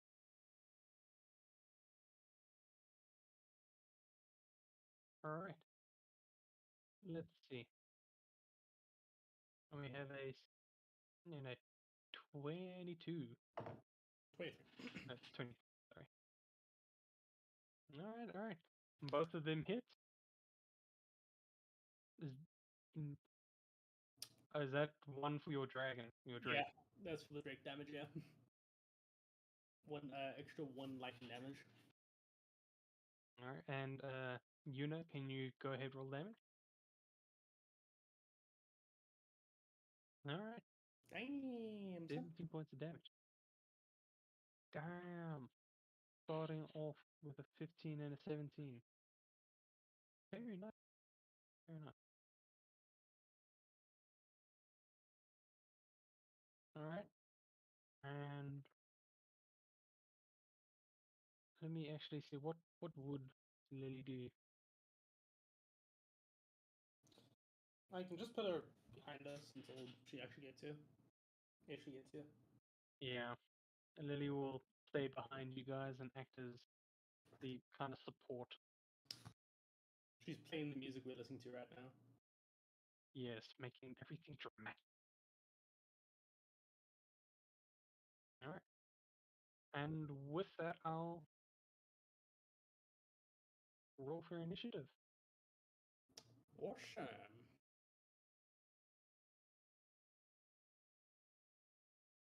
Remember to select a token.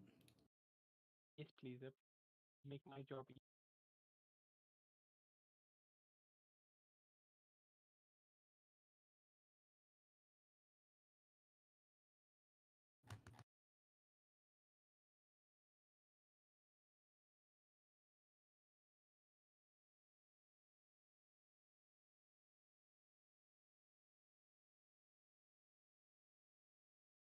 Oh yeah, I forgot to make him my favorite foe, and I do another d4 damage. Sorry, I forgot about that one. Or should I do it on the following turn? Do it on the following turn. Okay, cool. I'll remember to do that next time. And let me quickly initiative.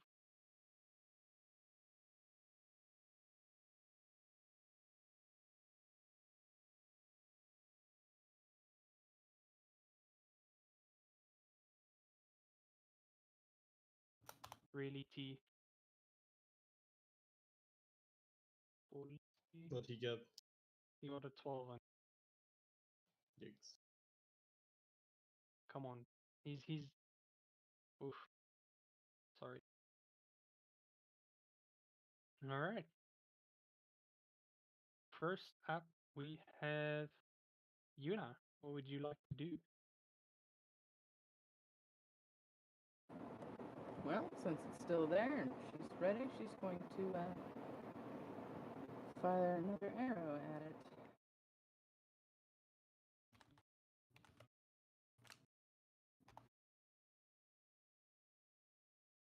$18 hits. Go ahead, roll damage.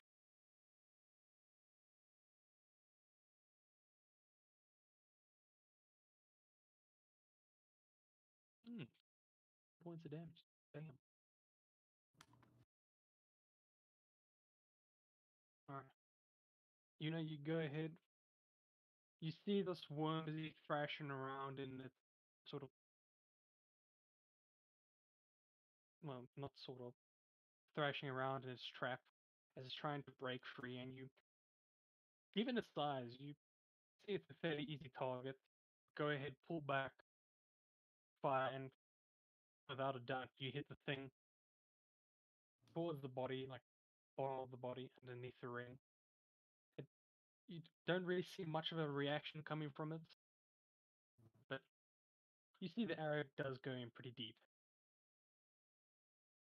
Well done.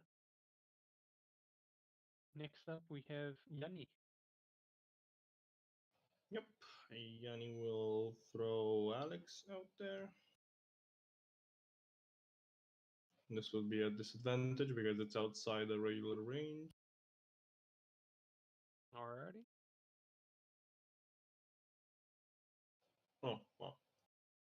That is impressive because 15 just hits. Lucky. Very impressive. Lucky shot. Fairly good damage. Yeah. I mean, you guys are actually doing fairly well for the start. 15. Oh, And with the bonus action, he will order Victoria to go next to T and use her action to dodge.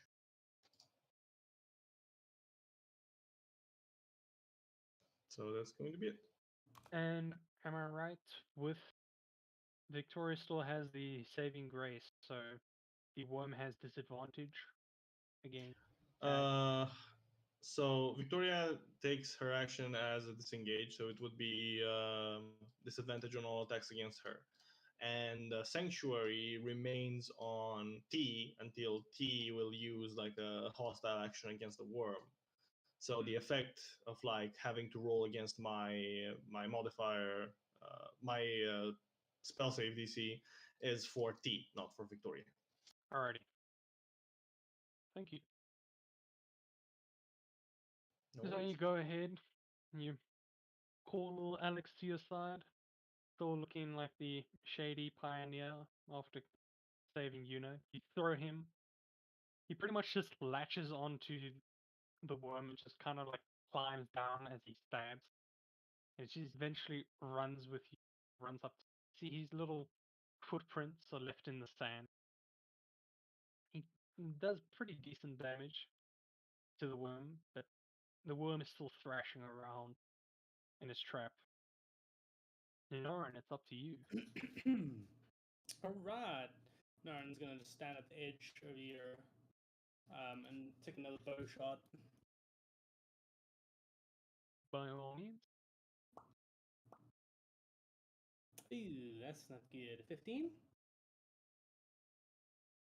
15 just hits. Hey, alright. Bloody hell. I'll declare my the worm my favorite foe for an extra D4 points damage with the D6 from my as well as the D6 from my wow, my mind's just gone blank from Scala. So D4 and a D6. So an extra 7 points of damage. So 20 points total. I think 4 points of lightning damage. Oh. You're actually destroying. Bloody hell. Alright, so you go ahead. You see this worm and you think, like, oh, that's a decent prey. You pull back, you fire. Sasha. No, it is Sasha. Scala. Scarla, thank you. And Scarla ignites the bow with the lightning. And as the arrow struck, the worm actually stopped, like thrashing around as it just shakes due to the light. And you do pretty decent blow on against the worm. So well done for you. Awesome.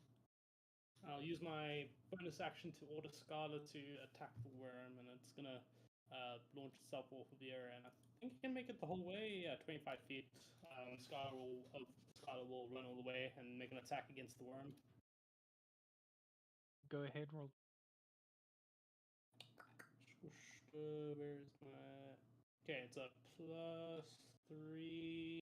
Okay, it's a +5 to the attack. So D20. That I think 22 hits. 22 definitely hits. Awesome, and D6 points of damage. Only one plus, I think, 2 as well. Yeah, so another 3 points damage total. Alright. So you order Scarlet to think the worm as she pretty much dashes towards it and just kind of jumps with her mouth open, bites down on the bottom of the worm. Due to her small size and her teeth not being that long, she more just like kind of punctures the worm like you would with a needle. So it's not significant damage, but it's added damage, so it helps. Any little damage helps. Yeah. Yeah, well done. That'll be my turn. Cool. It is the worm's turn. First off, the worm is going to try and break out of its chain, break out of its trap. And because the trap is specifically designed for worm, I'll say that roll with disadvantage strength check. Here's actually a question. Can you guys actually see the like turn order being Yeah. thought so?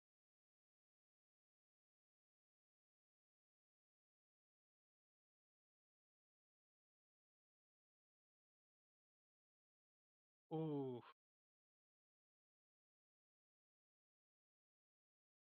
Yeah, no, that's bad for you guys. That is really bad. But it's what I want. Haha.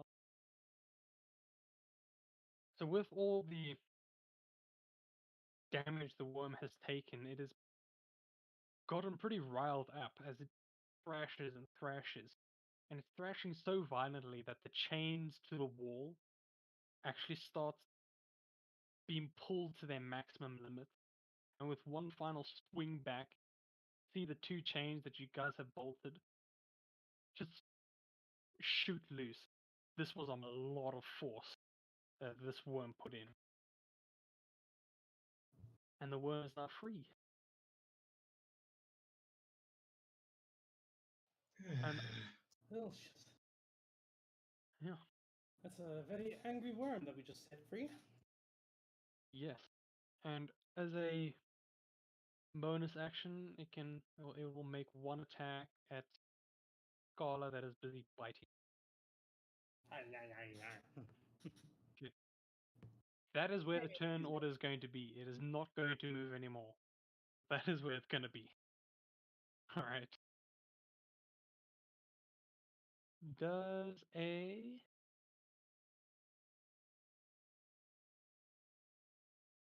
11 hit? 11 does not hit.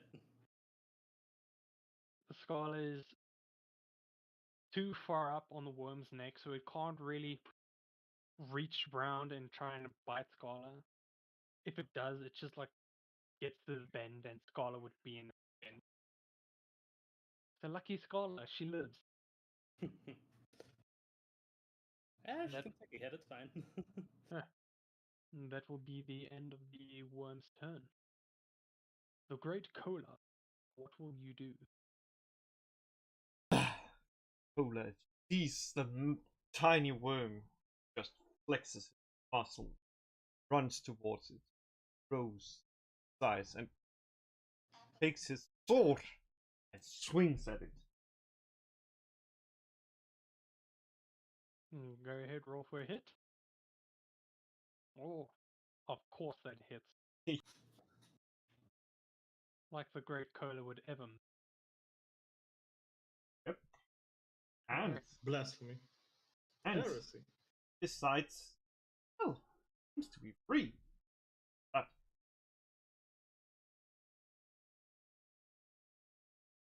holds fire rune to do 13.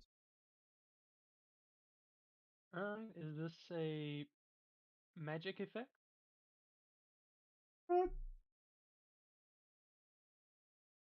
I would say it's a Alright, because In that case, the worm has advantage against the save as it is resistant to magic. Oh boy. So what's the DC? 13. Oof, nat 20. This worm Sorry, is DM. Sorry. I joined, but you didn't listen to me. Did you use my reaction? I have not used your action yet. No, No reaction. no reaction. Oh, okay, I will use my reaction then Oh, and okay. use Silvery Bob to force the worm to roll another d20 and use the lowest. Oh, Clutch. okay. Ooh. Wait, so the lowest out of all three of those dice. Yep. Oh, okay. That does it. Woof. All right. I did tell you that Silvery Bob is a little bit powerful, and you said it's okay. I mean, the worm literally got a nat 20, a 19, and a 2. So Two. well done on that. It fails. What does the fire wound do? Basically, And what you sorry, see, well, what you see now is the root, basically like what's it called? Fire, basically just after I'm finishing cutting sorry. into it, it basically just what's called like fiery chains just into the ground, raining it. 1 minute. Both the target can at the end of the turn, but it takes 2d6 at the start of it. Sorry, I have a question. Whose turn will be after the Great Koala? It will be T's turn. The Okay, then part of the Silvery Bob, he will get advantage on his attack. all right. Jeez, the bot is busy clutching for the game here. Bloody hell. All right. Does the worm? Am I right saying that the worm suffers 5 points damage right now? 8 points of damage right now. Yeah, right now. Cool. You guys are actually draining this thing's health. Yeah, and just use actions. One turn more. One attack more, and oh well. A 9 does not hit. Unfortunately. Is there anything else you would like to do, Cola? Down the puny. Cool. This is kind It of is now. funny because Cola is an owl. Yeah. I mean, you eat worms on a daily. Come on. This is a cakewalk. All right. It is now T's turn. He's actually quite impressed on how these things are going. I mean, he is more familiar with this being quite difficult, but he's actually thinking of something. Oh, this may be a walk in the park. He will take a leisurely stroll to the side here, and once he comes next to you, Cola, he'll swing his axe at like the base of the worm. Try and deal as much damage as possible. Alright. Alright, he hits. Let me roll the d-damn on.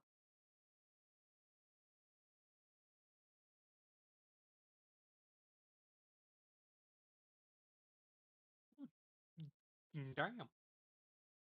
Alright, so after his leisurely stroll, he swings his axe to the side, making sure that Cola is in the way. And the entire blade of his battle axe just seeps into the side of the worm as it goes in pretty deep. He does 17 bloody points of damage. Hey, I am doing to too much damage to this worm. See, is there anything else he would like to do? Nah, nah. He's good for now. And with his turn, it is now Lily. Your turn. Let's see. Anyone receive damage? Not yet. I mean, the worm has quite a few wounds on it, but none of it looks like it's going to affect it. None of them look like it's going to affect it by much. It looks like it can still put up quite a bit of a fight.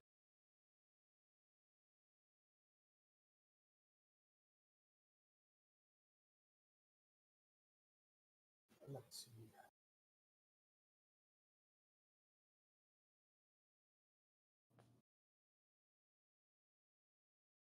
In that case,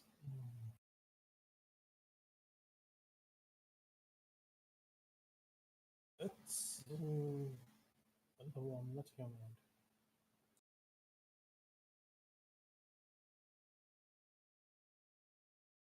Okay, I want to try to do Dissonant Whisper on it. Alright, which spell do you want to do?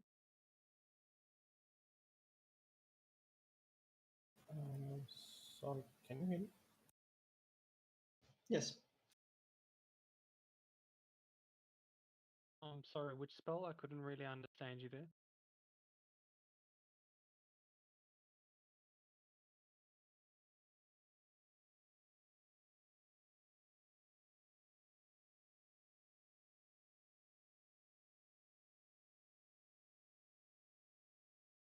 Yep, for some reason I can't hear her.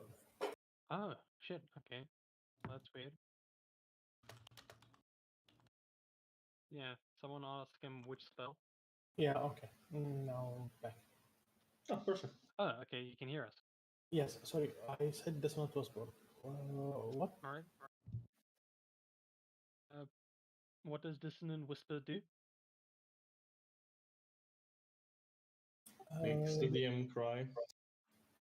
Yes, need to make Wisdom save of 17 or get 3d6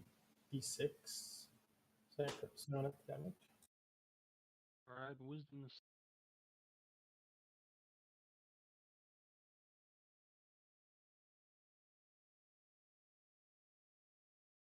It fails the Wisdom save. Oh boy. Oh wait, but it's immobilized by the fire chains, right? Yes. Ugh. So to receive 13 psionic damage. And now it needs to use its reaction to move away from me. But you can't faint. Could it make a strength check against your fiery chains?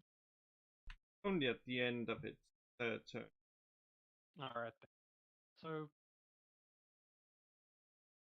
after you cast your spell and you do a significant damage to this beast actually becomes sort of fearful and tries to like go back into the sand, but the chains are just pulling it and preventing it from moving.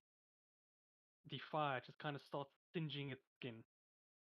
I thought the chains were pulled out already. The fiery chain, ones that Oh, Cola put onto it.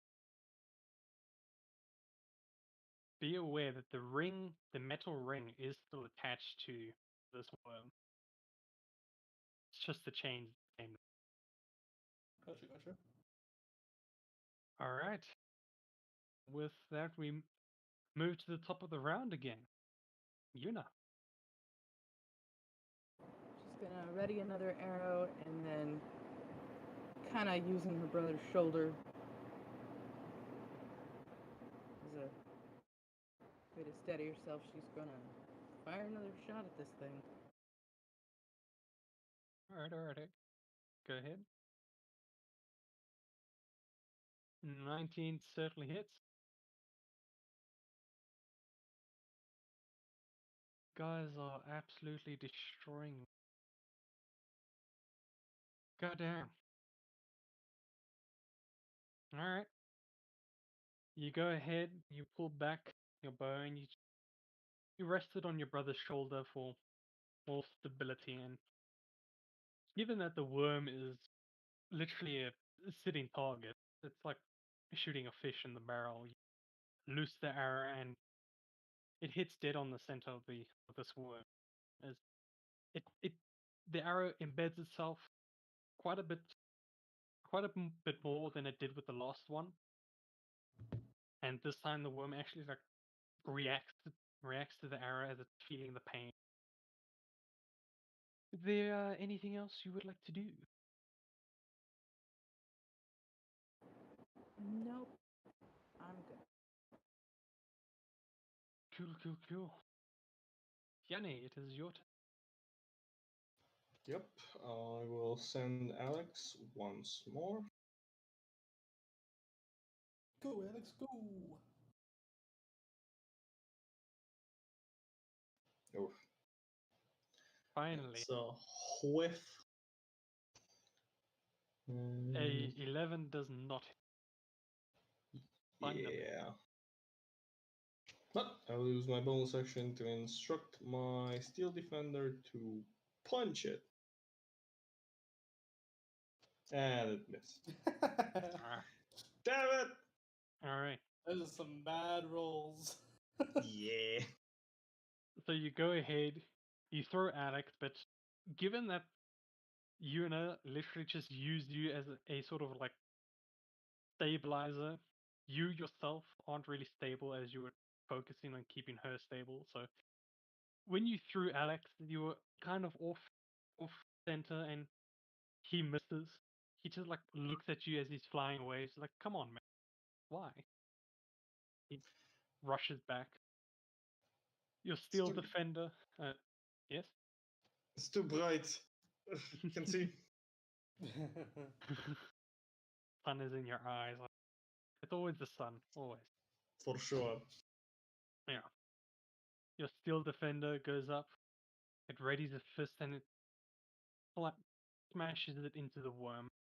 But the worm is just too big and too bulky for the fist to actually do any significant damage. It's more like a sort of punching bag, but the worm doesn't really feel it. And Steel Defender realizes that it's gonna need to do a lot more than. Alrighty. That's it. Ninaran, it's up to you. Alrighty. Another shot with the bow with the white thorn.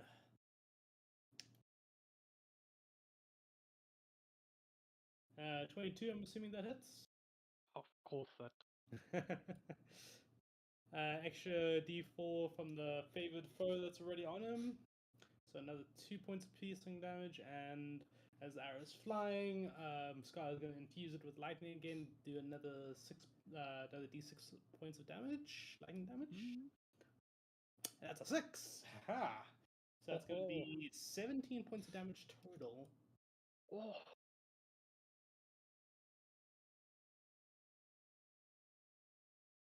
You guys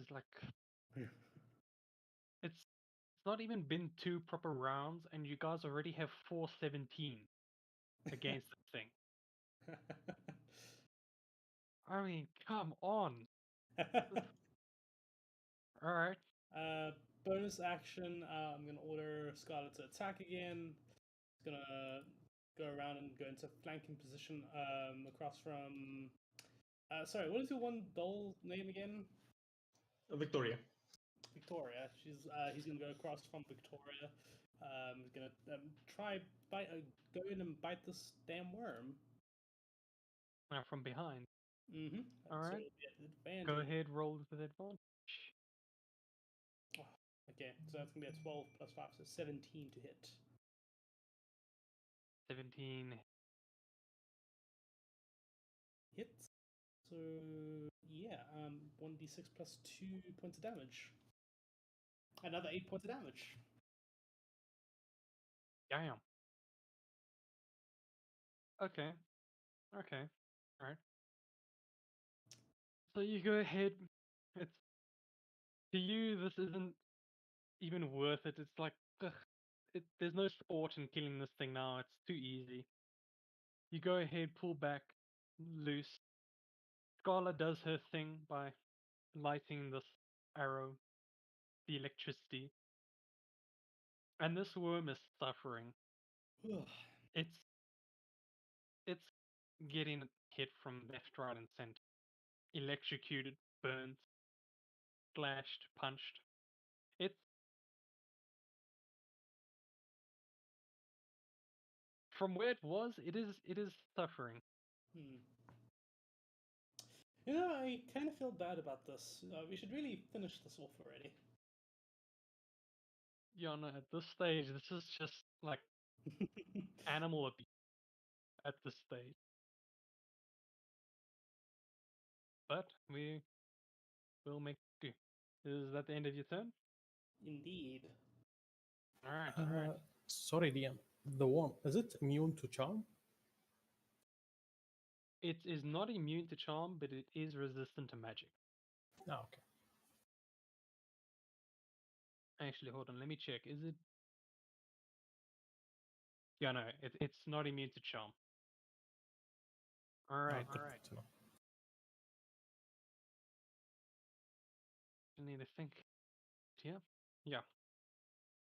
This worm is getting pretty fed up with the disrespect it is receiving.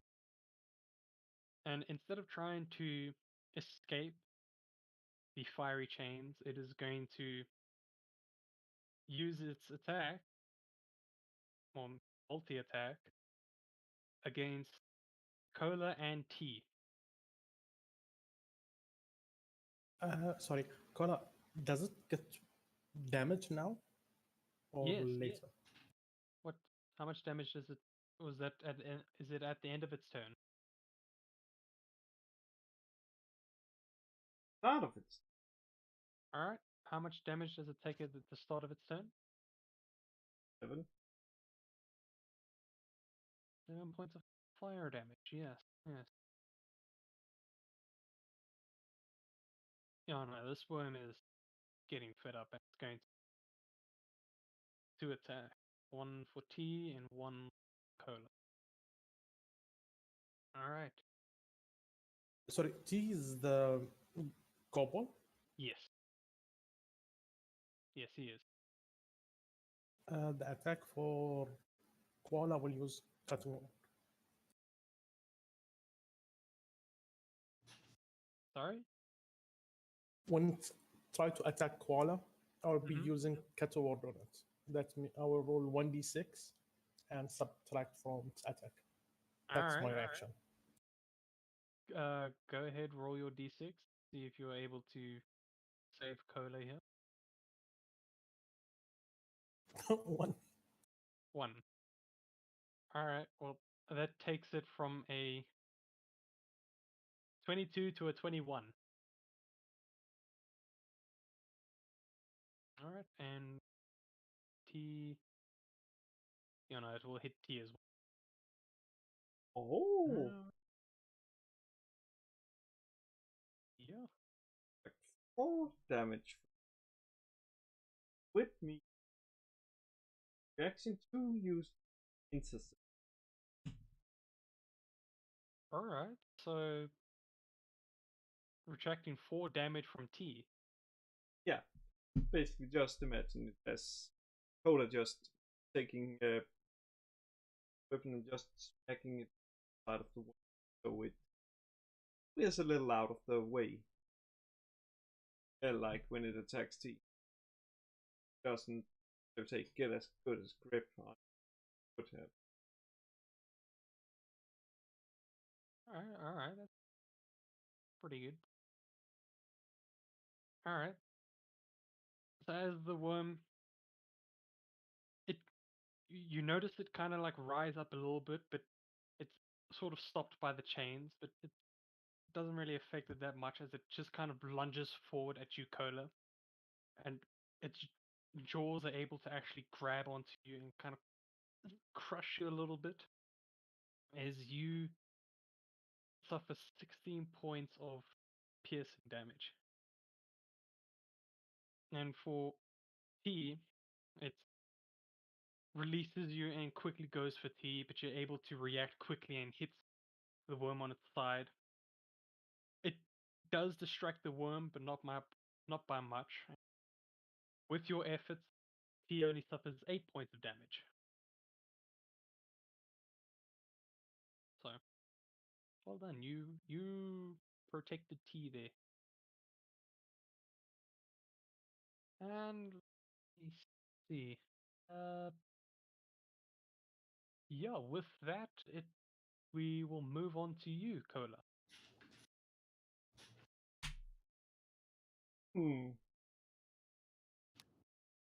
Time to revenge attack it.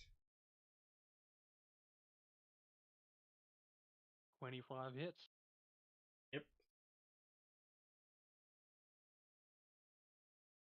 Call that revenge. I mean, bruh, the thing did 16 to you. You did half.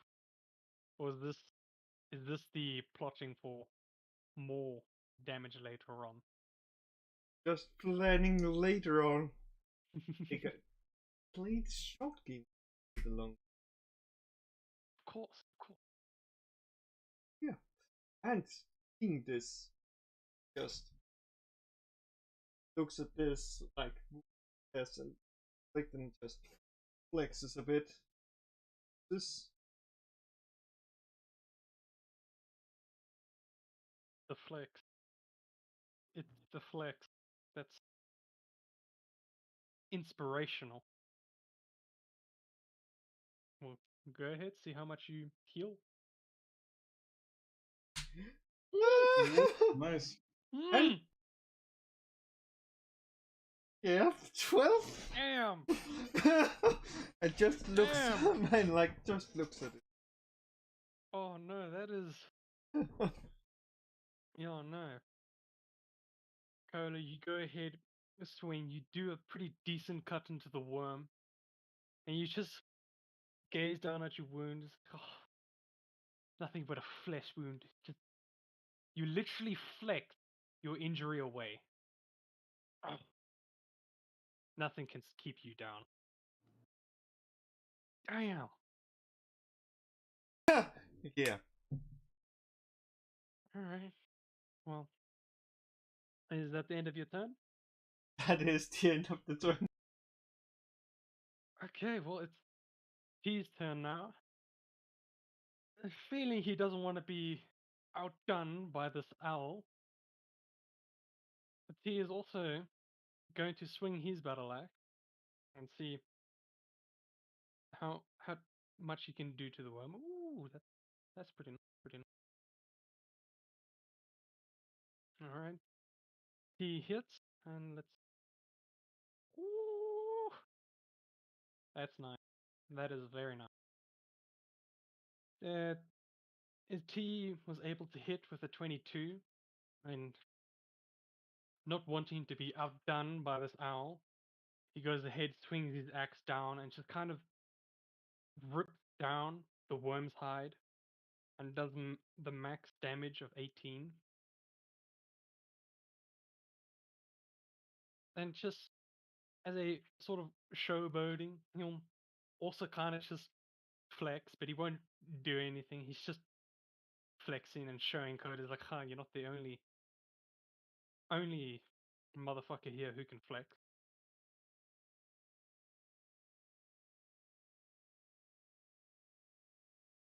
And with that, we will move on to Lily. Your turn.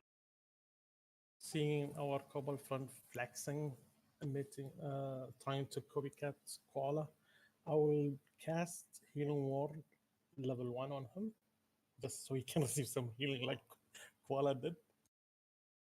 That's a bonus action. All right. Go ahead. Cast Healing Word on our Kobold friend. You will receive 6 points. yeah, with that, his wound basically disappears. I mean, all that's left is a bruise. And for my action, I'll use Cantrip Vicious Mockery. The one need to Wisdom save 17. Alright.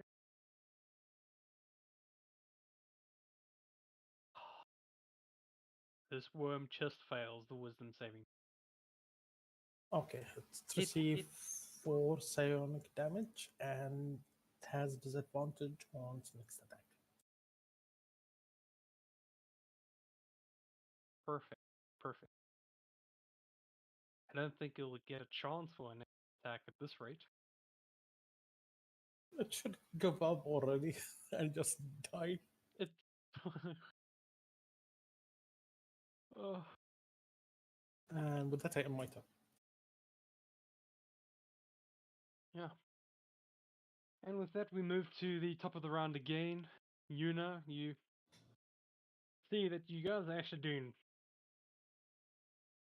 fairly well. I mean, this worm was hyped up to be dangerous and all that, but this is a bloody joke.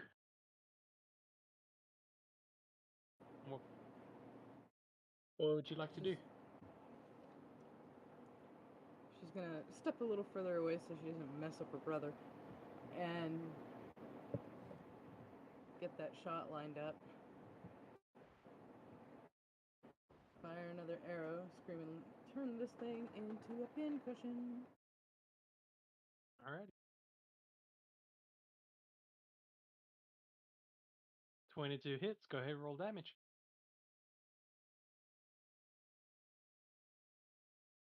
Slow.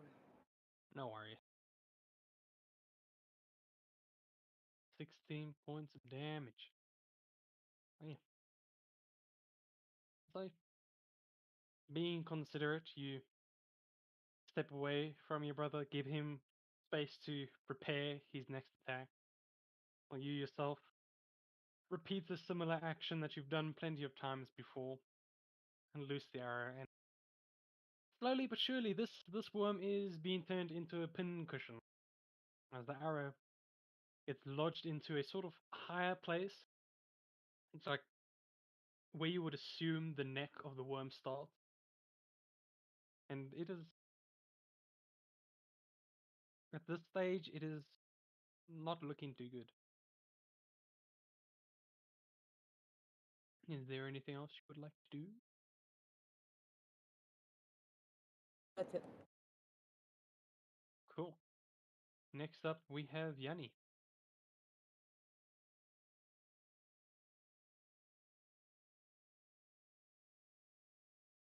Yanni? You say he would be back? Thought he was already back.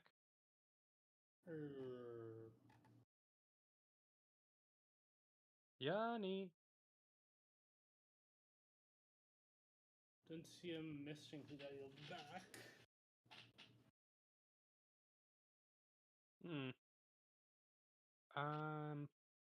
Alright, well.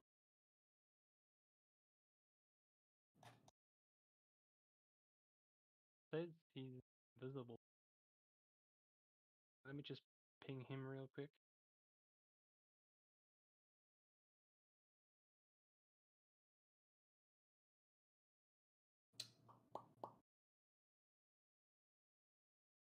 All right. Ah. Sorry for the delay. Fuck it. Yanni will get closer so that he wouldn't have disadvantage on the shot. So over here, I'm gonna have Alex.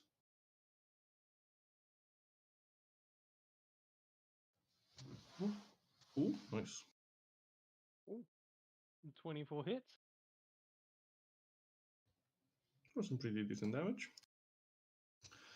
Indeed. And for the Steel Defender, punch. There we go. Ah, the steel defender Ah. hit. and just 3/4. We'll have it swing around and position itself in the middle of us so it can protect us. And that's it. All right. I will say, because your steel defender is moving out of engagement range, the worm will get a opportunity. Does it not have reach? Hmm? Does it not have reach, the worm? No, he does not. I see. Okay. Sorry, does it attack with disadvantage? Or this is a reaction? This is a reaction. Yeah, it's Okay. reaction. The 14? 14 just barely misses. Ah, damn it, man. Come on. I would say that I'm sorry, but I'm not. I would be lying. No, go ahead, slaughter this thing and tear it to shreds. Alright.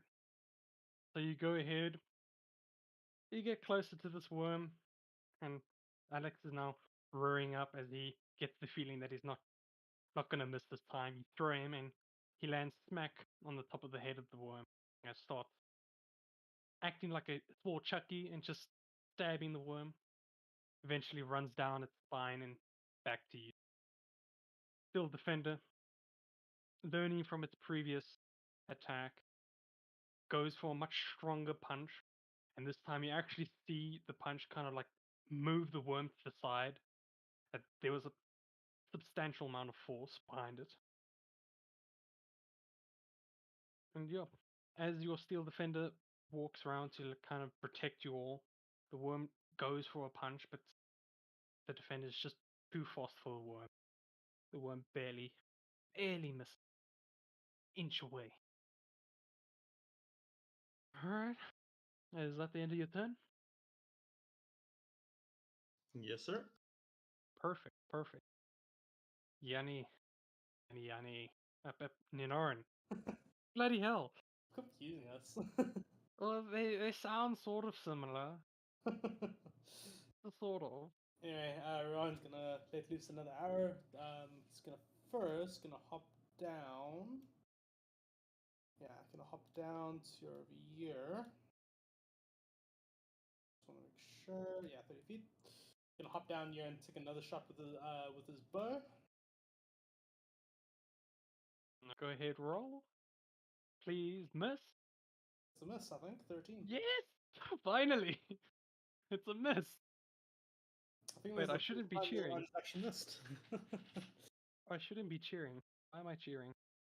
Well, cheer, be happy, because I am kind of getting scared from the next mob you will throw at us. Because at the moment you are missing and getting all the hits. The next one will be a lich, most likely. Alright. Anyway, seeing the thing just basically bounces off the skin or whatever this thing has. The arrow just bounces off. I'm going to order Scala to get into position to make another attack. Slightly adjust so you can attack at advantage. Good. Where's my... Yeah, there it is. Oh, Cool. wow. My rolls are shit right now. What the hell? Natural that's, one. That's going to be a natural one for Scala. Oh, wait. That's at advantage. I'm stupid. It's not much of an improvement. How much is it plus? I figured out how to add it. So it's Okay, yeah, I see. Alright. So you go ahead, walk closer. You think because you're getting closer, it's going to be easier. You fire arrow, and surprisingly, the arrow actually ricochets on the worm as it sort of hits like a small scale that you don't really notice because the worm's skin is very flush and smooth to help it glide through the sand, and you didn't realize that the thing actually has like very fine scales, and so your arrow ricochets off of that, catches you by surprise. Scarla also, when she bites on the back, she kind of hooks into a scale and doesn't really get into any flesh or break through any of it. So she's just like holding on to a scale, right? Damn. Yeah. Alrighty. And that is the end of your turn. Indeed it is. Cool, cool, cool.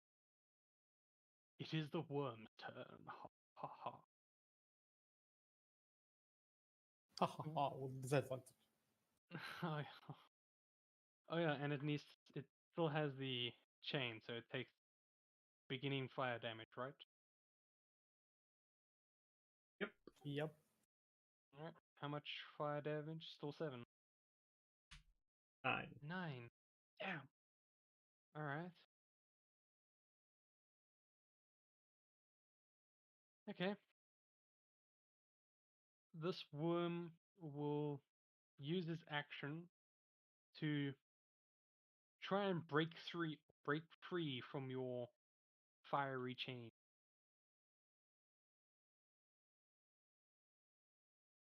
It's a strength check, right? Yep. Oh. DC is 13, right? Yep. Yep. Damn it. Okay. Well, the worm thrashes in the chains of fire, but the singeing chains, all that happens is the chains just burn deeper into the skin and just kind of embed them. So all the worm really does is it entangles itself more in the chain. It's not looking too good, as you guys notice that it's significantly slower now. Sorry, wait. We need to kill it or tam it? Kill it. Kill. Okay. Don't worry. Do you want to tame this? I mean, it's not like you'll break the game if you do that. Anyways. Alright, with that, the worm will take a bonus action and attack you, Cola.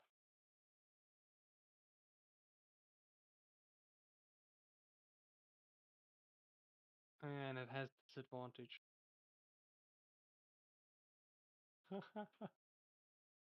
Oh, that's that's sad. It it got a natural 1. Right. No.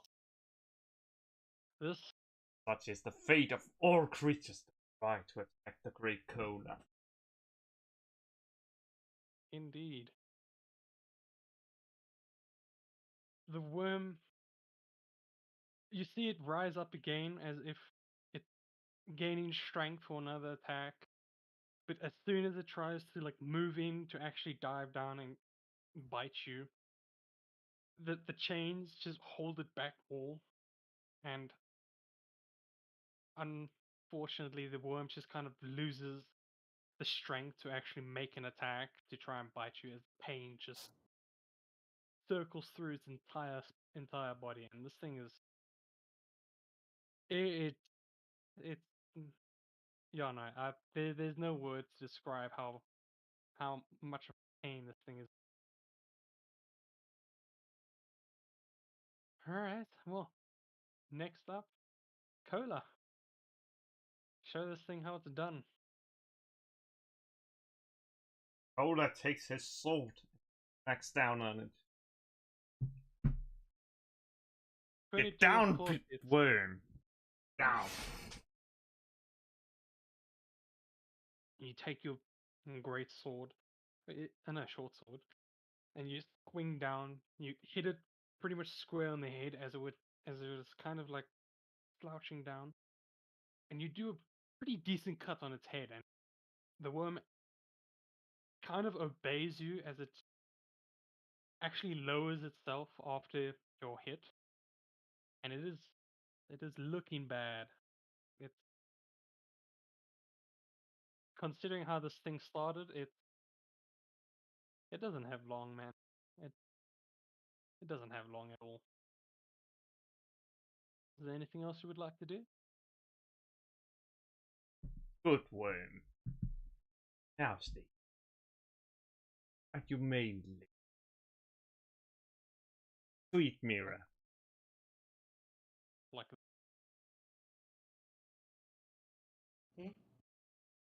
alright. And with that, T will move to the side of the worm, kind of just swinging his axe side to side, like in a playing motion, like he wasn't expecting this hunt to be so easy. He's not just readying up for like an execution. As he gets to the side of the worm and just swings down on its neck.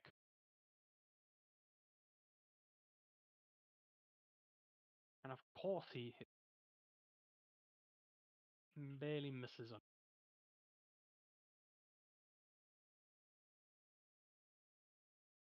Alright. He swings down, his axe embeds itself into the worm pretty nicely. Yeah, decent damage. Yeah.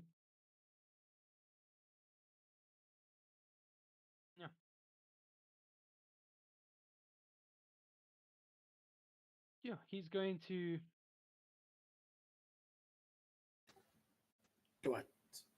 he's going to use a action surge and attack again.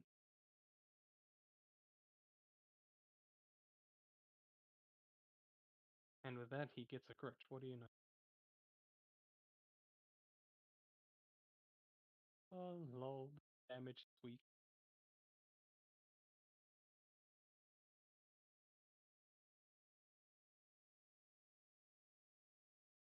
Let me just do the mental math real quick.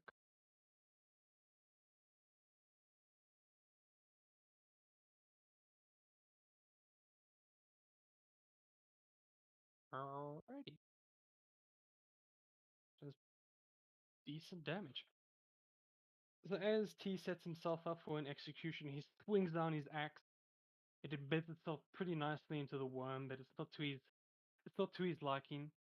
So he pulls the axe out again and goes for another swing, as he's basically just trying to decapitate the worm. Unfortunately, the worm is too thick and too big for him to do a proper decapitation, but he does a decent job with 28 points of damage.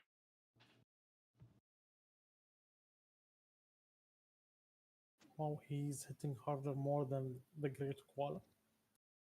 But he had 2 attacks. It's understandable. It takes 2 just to match 1 of Cola. Alright. And that will end his turn. Lily, it is you. Well, seeing how the poor thing's just getting smacked and can't do anything, just will laugh at it and cast Vicious Mockery again. Wisdom 17. Don't laugh at the thing. Come on. This is animal abuse. Don't laugh at it.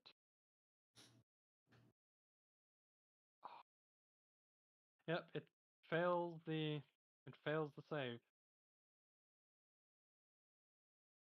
4 psychic damage and disadvantage on its attack. And I will sit down, enjoying the sea. Enjoying the sun, getting a nice sun bath in while you're at it. Alright. And with that, we come to what I am expecting to be the final round. Yuna, it is you. Yep, and she's gonna stick with what's been working. Fire another shot. 18 hits.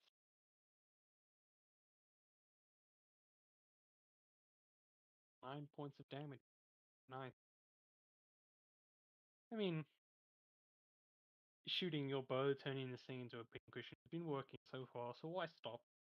You go ahead, loose another arrow into this beast. As soon as that arrow embeds itself, you see the worm has basically like given up as its body that was outside of the sand is now completely lying down. It's still alive, but it does not have the strength to fight back. It is looking horrible. Anything else you would like to do?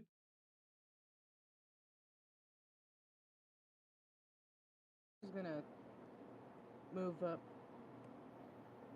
but that'll be it for her turn. Perfect. Yanni, it is your turn. Okay.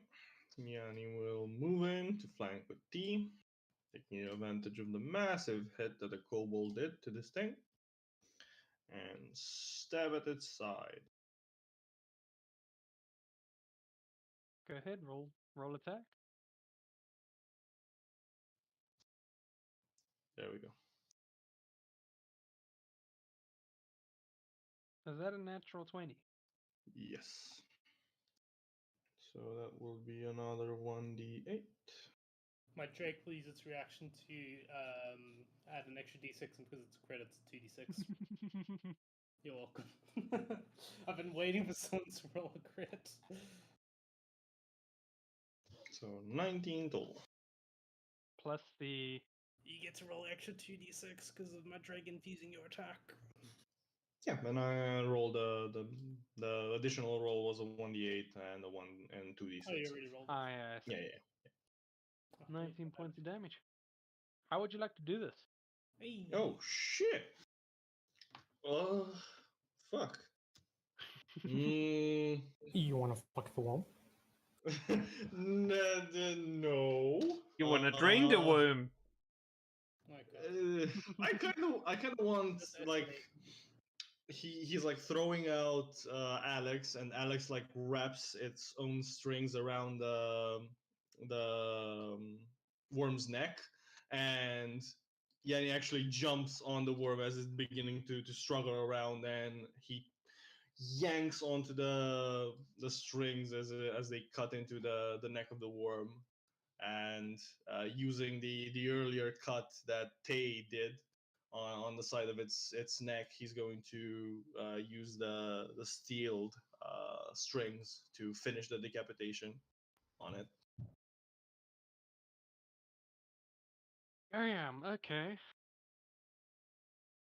After you do that, when you were pulling the string, the worm kind of responded by like lifting its head as it slowly rose up. With one final tug, you completely decapitate the head of the worm as both its head and body just fall limp to the ground. This thing is just... Looking back at what you guys were doing to this thing, it was more animal abuse than actual hunting down a beast. Damn. And with that, we exit combat. He just kind of looks at the dead body with somewhat surprise, but also like relief. Measure it now. It's be slightly difficult with a head remove. Does look to be the right size. Can definitely say that. But We are getting paid depend on the size. Well, you're getting paid either way. That there is no extra fee for the size. With hunting a specific worm, if we kill others along the way, you're not getting paid for that. Okay, how about when we get back, you tell them what's the current size of the worm? Sorry? Did he measure it or not yet? Don't think yet. Okay, let's add, let's say, 10 meters to the actual size. That will boost our reputations. That he like, leans towards you and like whispers back. Yeah, that would boost your reputation, but then you wouldn't get paid. Wouldn't have killed the worm looking. Ah, okay. Does make sense if we are to slaughter a 42 feet long worm and we just write it. Oh yeah, we killed a 60 feet worm, and I'm like, well, you gotta go out there and do it again.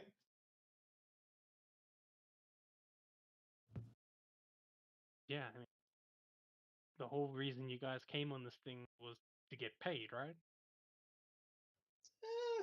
For the payment and for the reputation. So, uh, Lily's intentions are in the right places.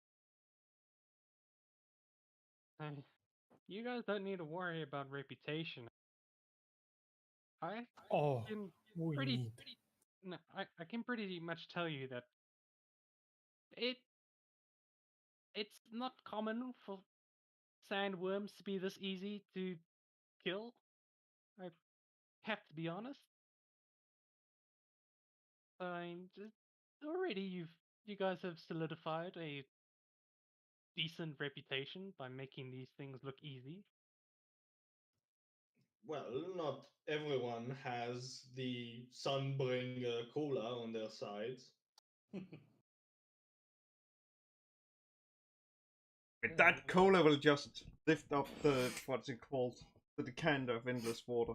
Just have it like spray the 5 gallons of water up in the air, creating like a little, a little rain.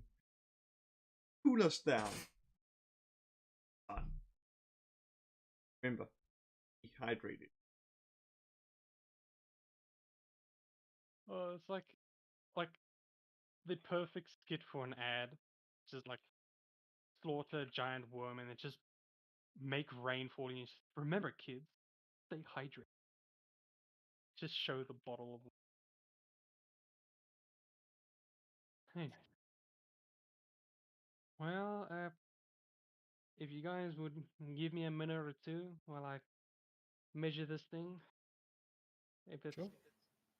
the right worm, then hallelujah. If it's not, then we're gonna be staying here for a bit. Well, anything we can help with? Maybe pull the whole thing out. Yes, that I was gonna ask you guys to do that. Hmm. I'm seeing about 5 feet of it outside already, so I'll only a few go. more. I'll go keep an eye out for any more worms coming their way. Coming this way.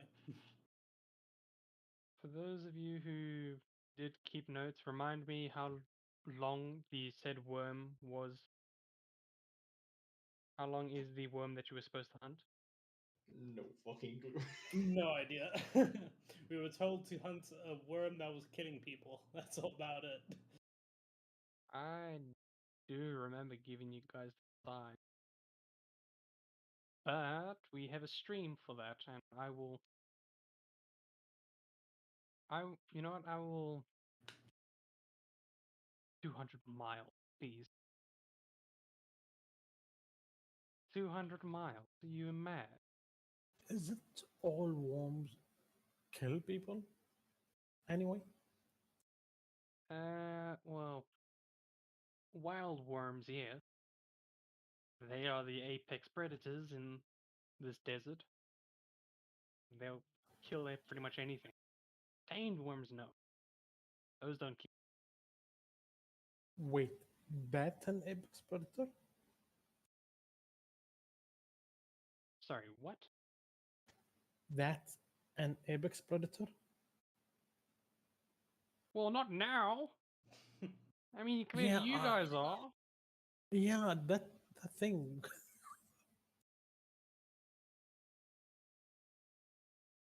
Although, granted, these things don't get these things are capable of reaching larger sizes. I mean, this one, I would say it's in the early stages of its life, not a juvenile, but a full a young adult. That that's what I'll say. Proper adults, those things are it's impossible to tame or capture. Those things are anyway. Okay, let's start digging the worm so he can measure it. Yeah. And presume it's the right one. So you guys spend Question. Big Oh. is the worm where size category? how big is the worm when they like fully grown? No. Size category. We have. Oh, how big is this one? I'm busy thinking because I remember I did give you guys a size of the worm in the last session, but that session was long ago. And I'm surprised I don't have it in my notes. So you know what? I'm gonna say this now. This worm is roughly about 8 8 feet in diameter. All right, so it's a pretty thick boy, and for the length, you're looking between 10, 15 to 20 feet long. So it it's a decent size. It's a decent sized worm. When they are juvenile, they're much smaller, and when they are adults, you don't want to mess with. Well, that means it could be large. Cola just picks down on the it and starts dragging it. Since he is large at the moment. Yeah, how big is Cola right now? Let me see. 10 feet. 10 feet. Oof, what? Okay, well then let's correct that. Oh yeah, more suitable to your size. All right, the Cola bends down and starts basically just dragging the worm out of its hole. Do make me a strength. A strength check with advantage. I swear to God, if you start eating it, I'm gonna lose my shit. Please don't give me my ideas.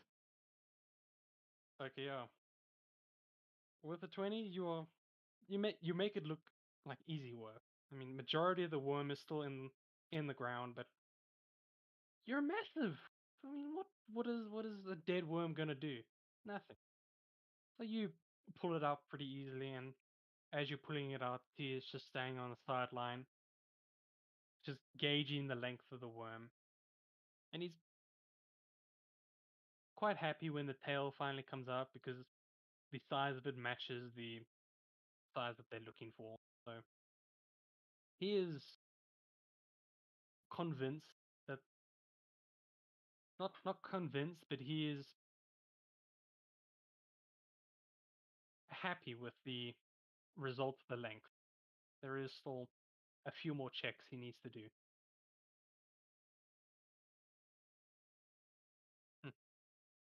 All right, Curler, you have this worm out of its hole and pretty much laid out in the sand. What would you like to do with it? Cola isn't one to waste food. Starting. Oh,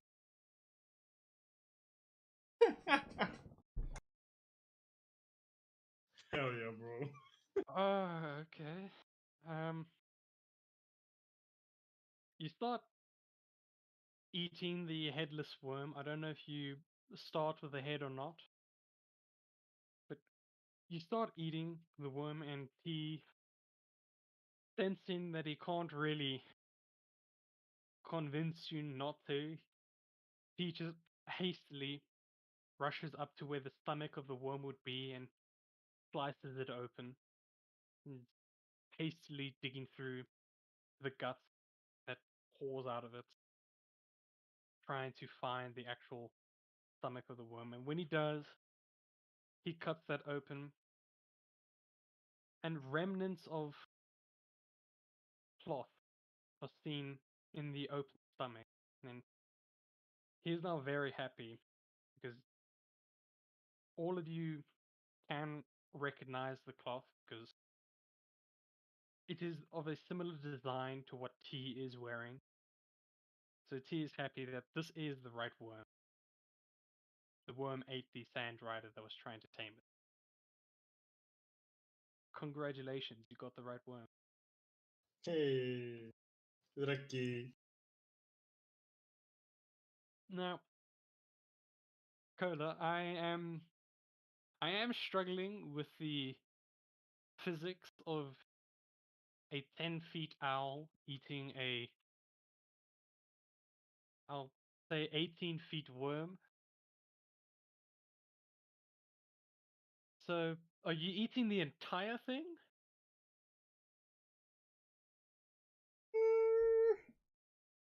Gotta save Not something one for wasted.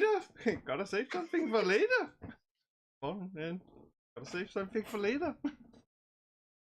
Oh, maybe just 1/4, since, well, small little students also need something to eat.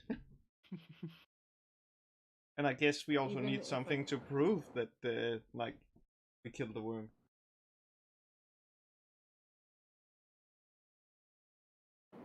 Even if I had to eat, I wouldn't be eating that.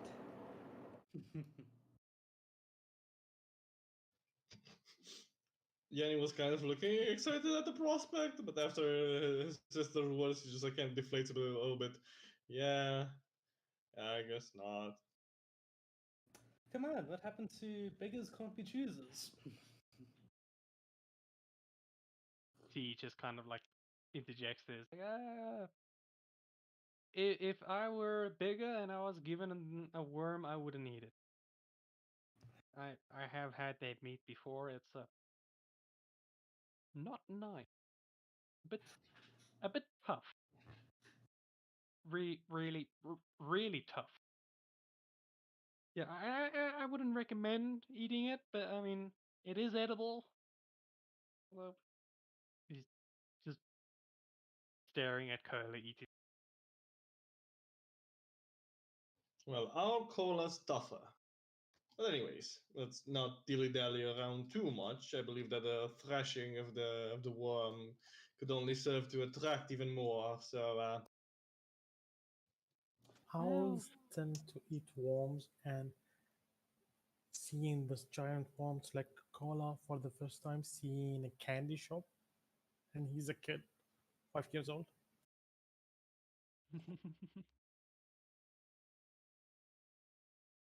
So you're also taking a bite of the worm. Not a chance. All right. Speaking of worms, do I see any making it out of their way here or from my ledge? Make me a perception check, please. Sure thing. and before 3 others just surround us and say, well, shit.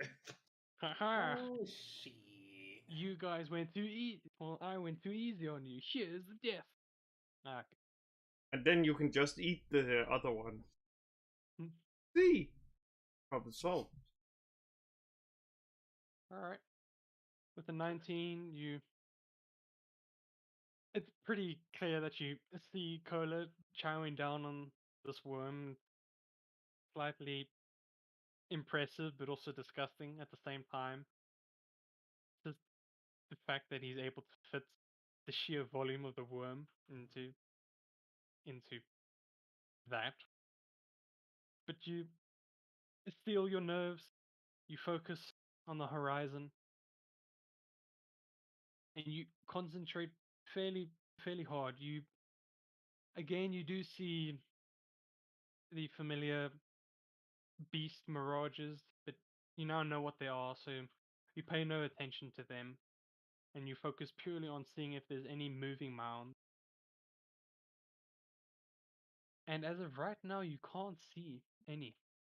It's quite impressive that with all the thrashing that this worm did, you would have thought that it would have attracted more, but currently there is none. Excellent. Well, coast is clear so far. Alright, well, I guess we can wait for Al to finish his meal, and then we can go. He's just staring at you, Cola.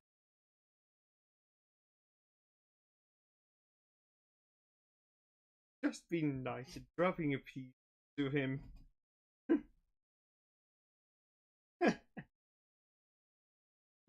He looks at the piece, looks at you with a like kind of disgusted smile. It's like, huh? Yeah, no thanks. You can eat the entire.